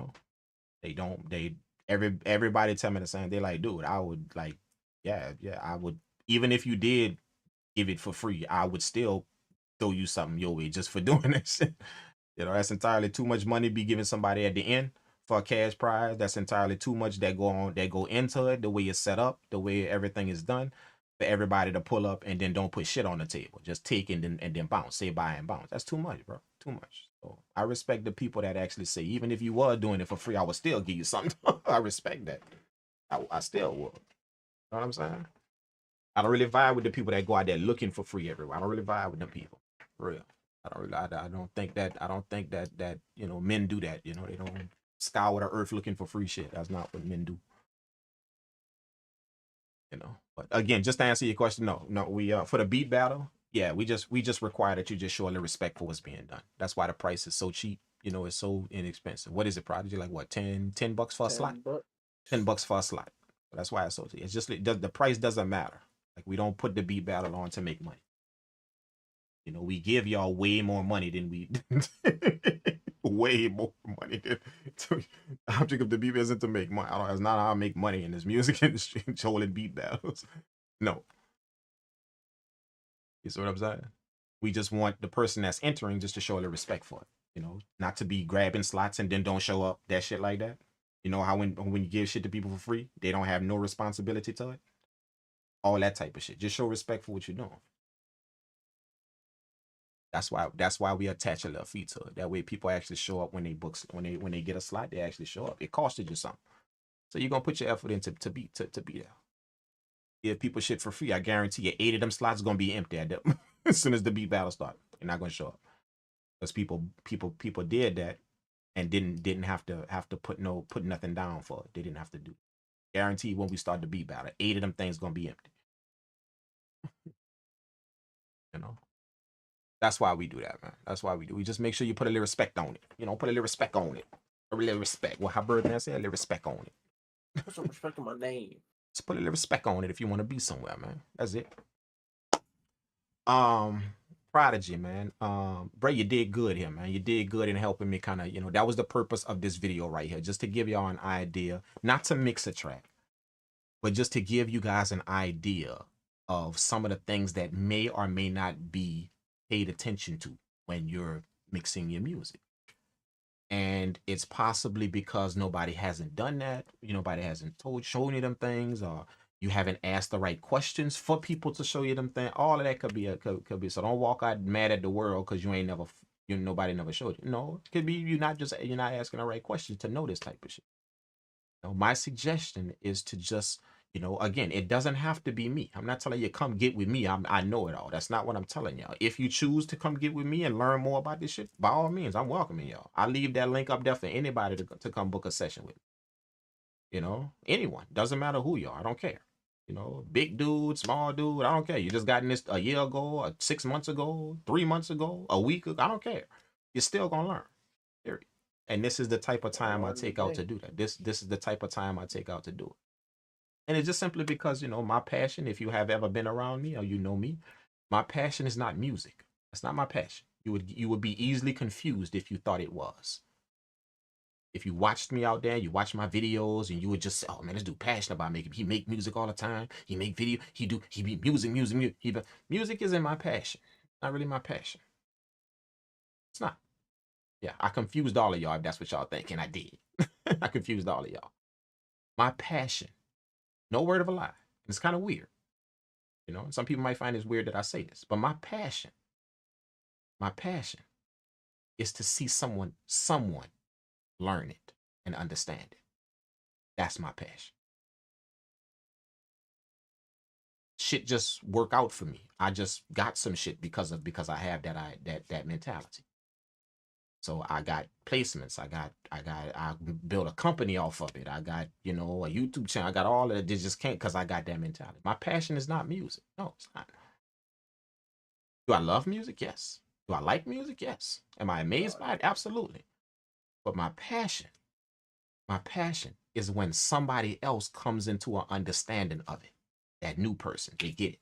That old person, he learned something new. That's what gives me my spark in this. When the next person keep telling me, man, I learned this and I learned that and I got this from you. That's where I get my passion from. To see somebody else to do well in this. That's my passion in this. 100%. If you have ever been around me, you will know that. Would you say that, Prodigy? Yes, sir. He hasn't given up on me yet. Not once. And I ain't about to. Ain't gonna happen. I've given him multiple reasons. And a lot of people in that chat can say the same thing. Who have locked in with me to allow me to come on a journey with them. That's what I get out of this. I'm serious. Like, no word of a lie. That's what I get. Now, from all of that, just because I have that type of mindset and I do that, and I'm not out here chasing shit for myself and my placements and my plaque and my name on some shit, and just because I'm not, this shit has happened for me. It just has. I was not searching for this shit. It just did. I got this opportunity and that offer and this came to me and that came and these people wanted to work me and that and this, all because that's how I approach music. I just like when other people learn about it, when other people understand some shit. That's my passion. That is literally my passion. I get a high out of that. When somebody tell me, hey, bro, like, hey, that thing right there that you just said or that it clicked. That clicked, bro. I watched 5 other people and then when you did, man, that clicked. And I get that constant. Y'all can go check the comments. Y'all know my videos. Y'all know. I get that constant. So that's where I get my joy. That's where I get my passion from in this game, bro. So I'm not really your average producer that be looking to get placement, looking to go chase our artists and get all the, that shit is happening. I thank you. I mean, shout out to Airbit Top 100. Shout out to Airbit for putting your ball on Top 100, selling beats, all that, man. I didn't got all of that. Y'all didn't seen all of that. I didn't done all of that, man. So shout out to everybody that want to mess with my stuff. Thank y'all, man. I appreciate it. But that ain't really what I'm out here trying to do. If you want to rap on my shit, then cool. Send me the track. I'll see what's up with it. If you want to get a beat from me, cool. Buy it. See if you can do something with it. But I get a high off of just my high come from not when somebody purchased my beat or how many streams I can get or if my single popping or if this artist made a track with me. That ain't where I get my high from. And I respect to everybody else that's moving like that and that's what they're doing and that's where you want to get respect to all of y'all, man. Absolutely. Chase your dreams and do what you got to do, boo-boo. But me out here, I'm just trying to I just love it when somebody else come into an understanding of this thing. Because without this progressing and without more and more people understanding it, then we won't have these gold records that we got and these platinum records without somebody else getting more information on it and learning more. That next producer that's 8 years old that's learning how to use Fruity Loops right now. We can't have more of them gold records and more of them placements and more if more people don't keep understanding this, don't keep getting a good accurate picture of it. You know what I'm saying? And that mentality has fed my family for years. I don't do nothing else but music. That's it. That's all I do. I'm obviously not poor. I'm obviously not homeless. So I gotta be making some type of shit. Something I gotta be doing. If this all we see him doing, and he's straight. Something I gotta be doing right. I don't do nothing else but just music. So just having that mentality then blessed me with a few things. It has. That's it. That's my passion. So anybody that think music is my passion, yeah, I had your fool for a long time. I did. I just like when old boy over there when he learned how to use the MPC. Bam, that's my high. When he go from not knowing shit, but he learned it after a few say he locked in and he got it. He learned it. Now he making beats. Boom. See, on to the next person. What you got for me, man? What you doing? Just when he not good at mixing too well, man. Let me lock in with you and show you a few things, man, and just kind of give you a few ideas. Same thing y'all took in. And then after a while, few sessions, he lock in, boom, he start understanding. His sound start to progress. He start to understand a few things like Prodigy. See, like when he was mixing before, it was all right, but it's not like it was now. It's not like it is now. Not even. I just watched a video that I had archived on YouTube of me mixing a beat. Instantly, I'm like, oh, what are you doing? What are you doing? Nah, yeah. See, and that's what you're gonna start to real when you start to take in more knowledge. You're gonna start to look at them old things you're doing, just understand. Yeah, that ain't really it. I didn't really know what I was doing too tough.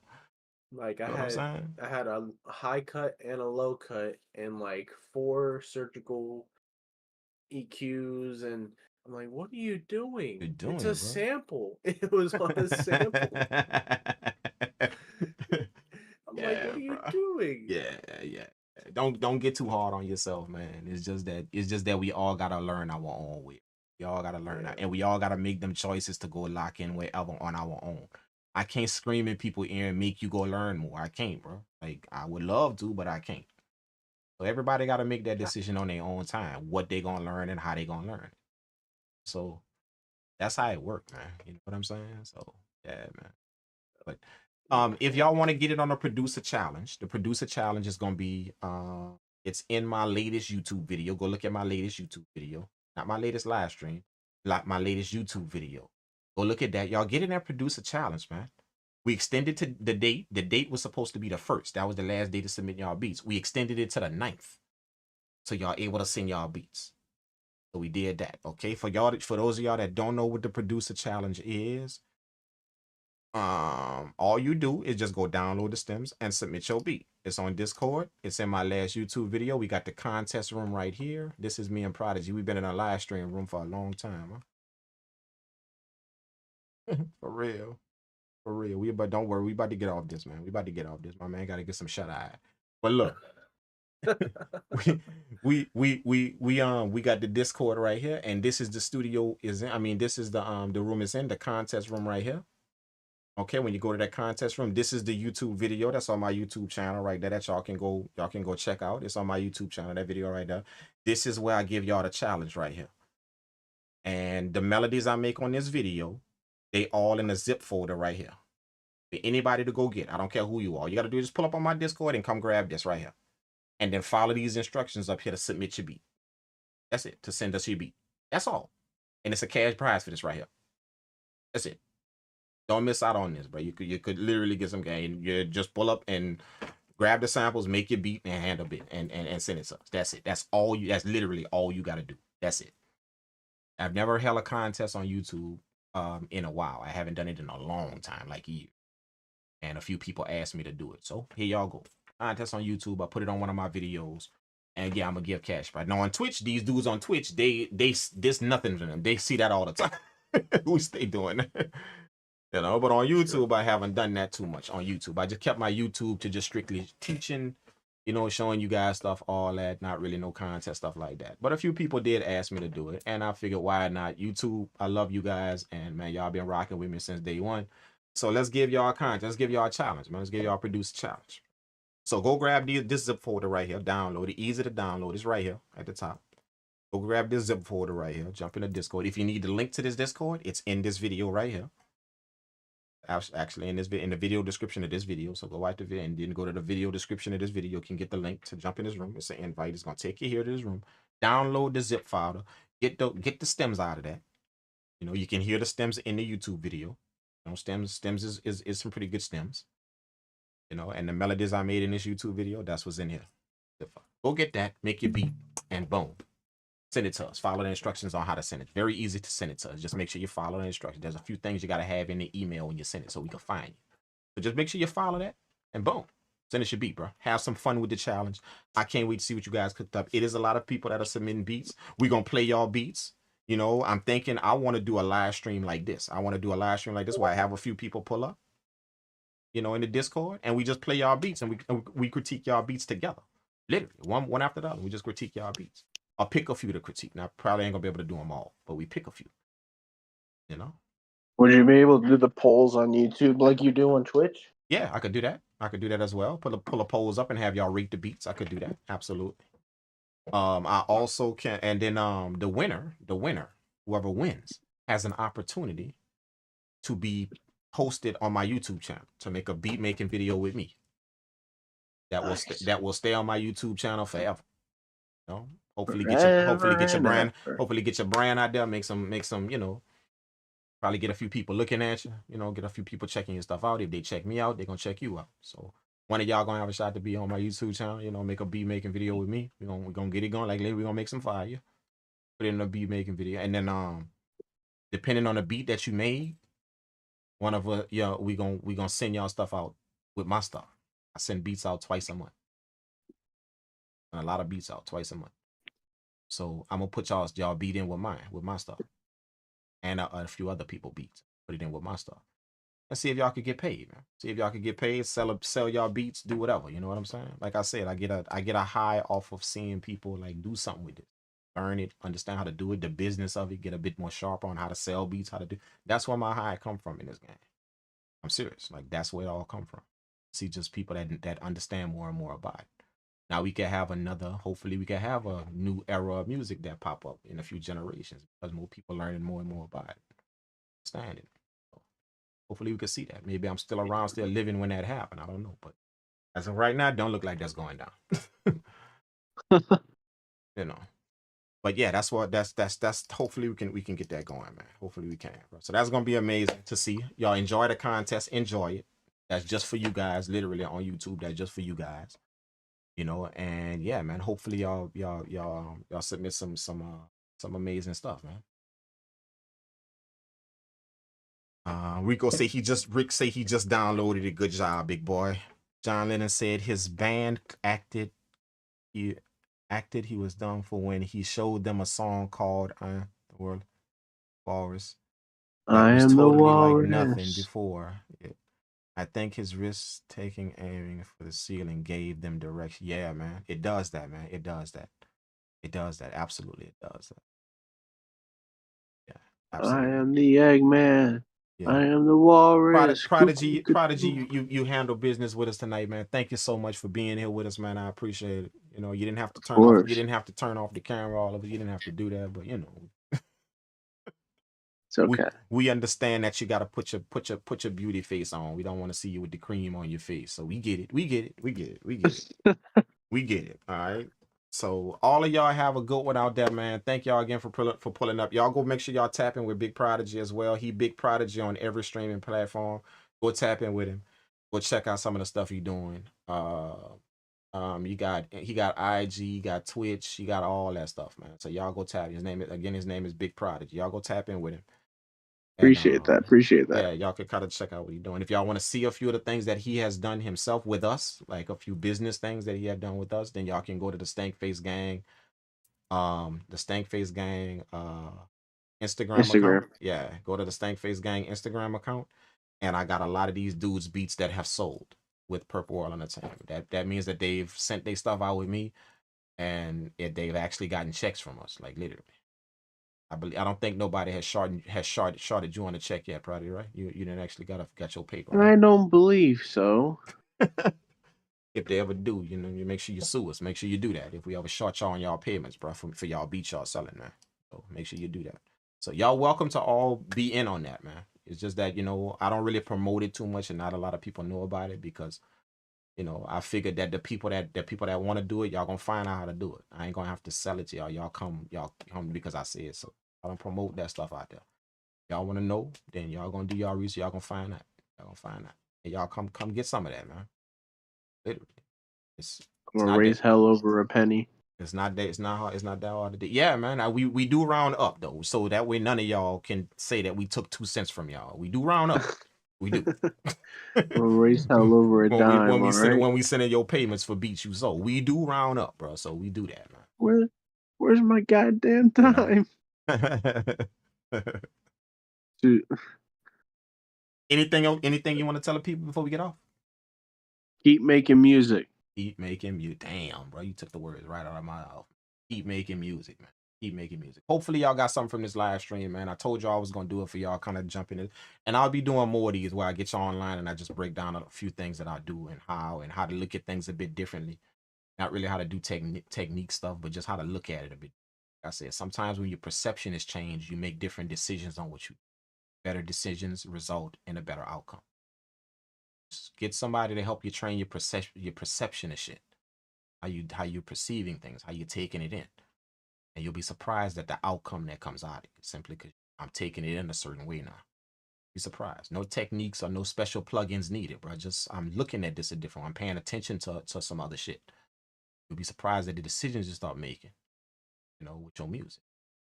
And that's gonna lead to a better outcome, man. Better decisions. So get somebody to help y'all with that, man. Whoever y'all deem that's worthy of doing that in y'all life. If it's me, cool. I like being in on y'all journeys, man. I do. I respect that. I honor that when y'all let me come in on y'all, help y'all with y'all journey of this thing.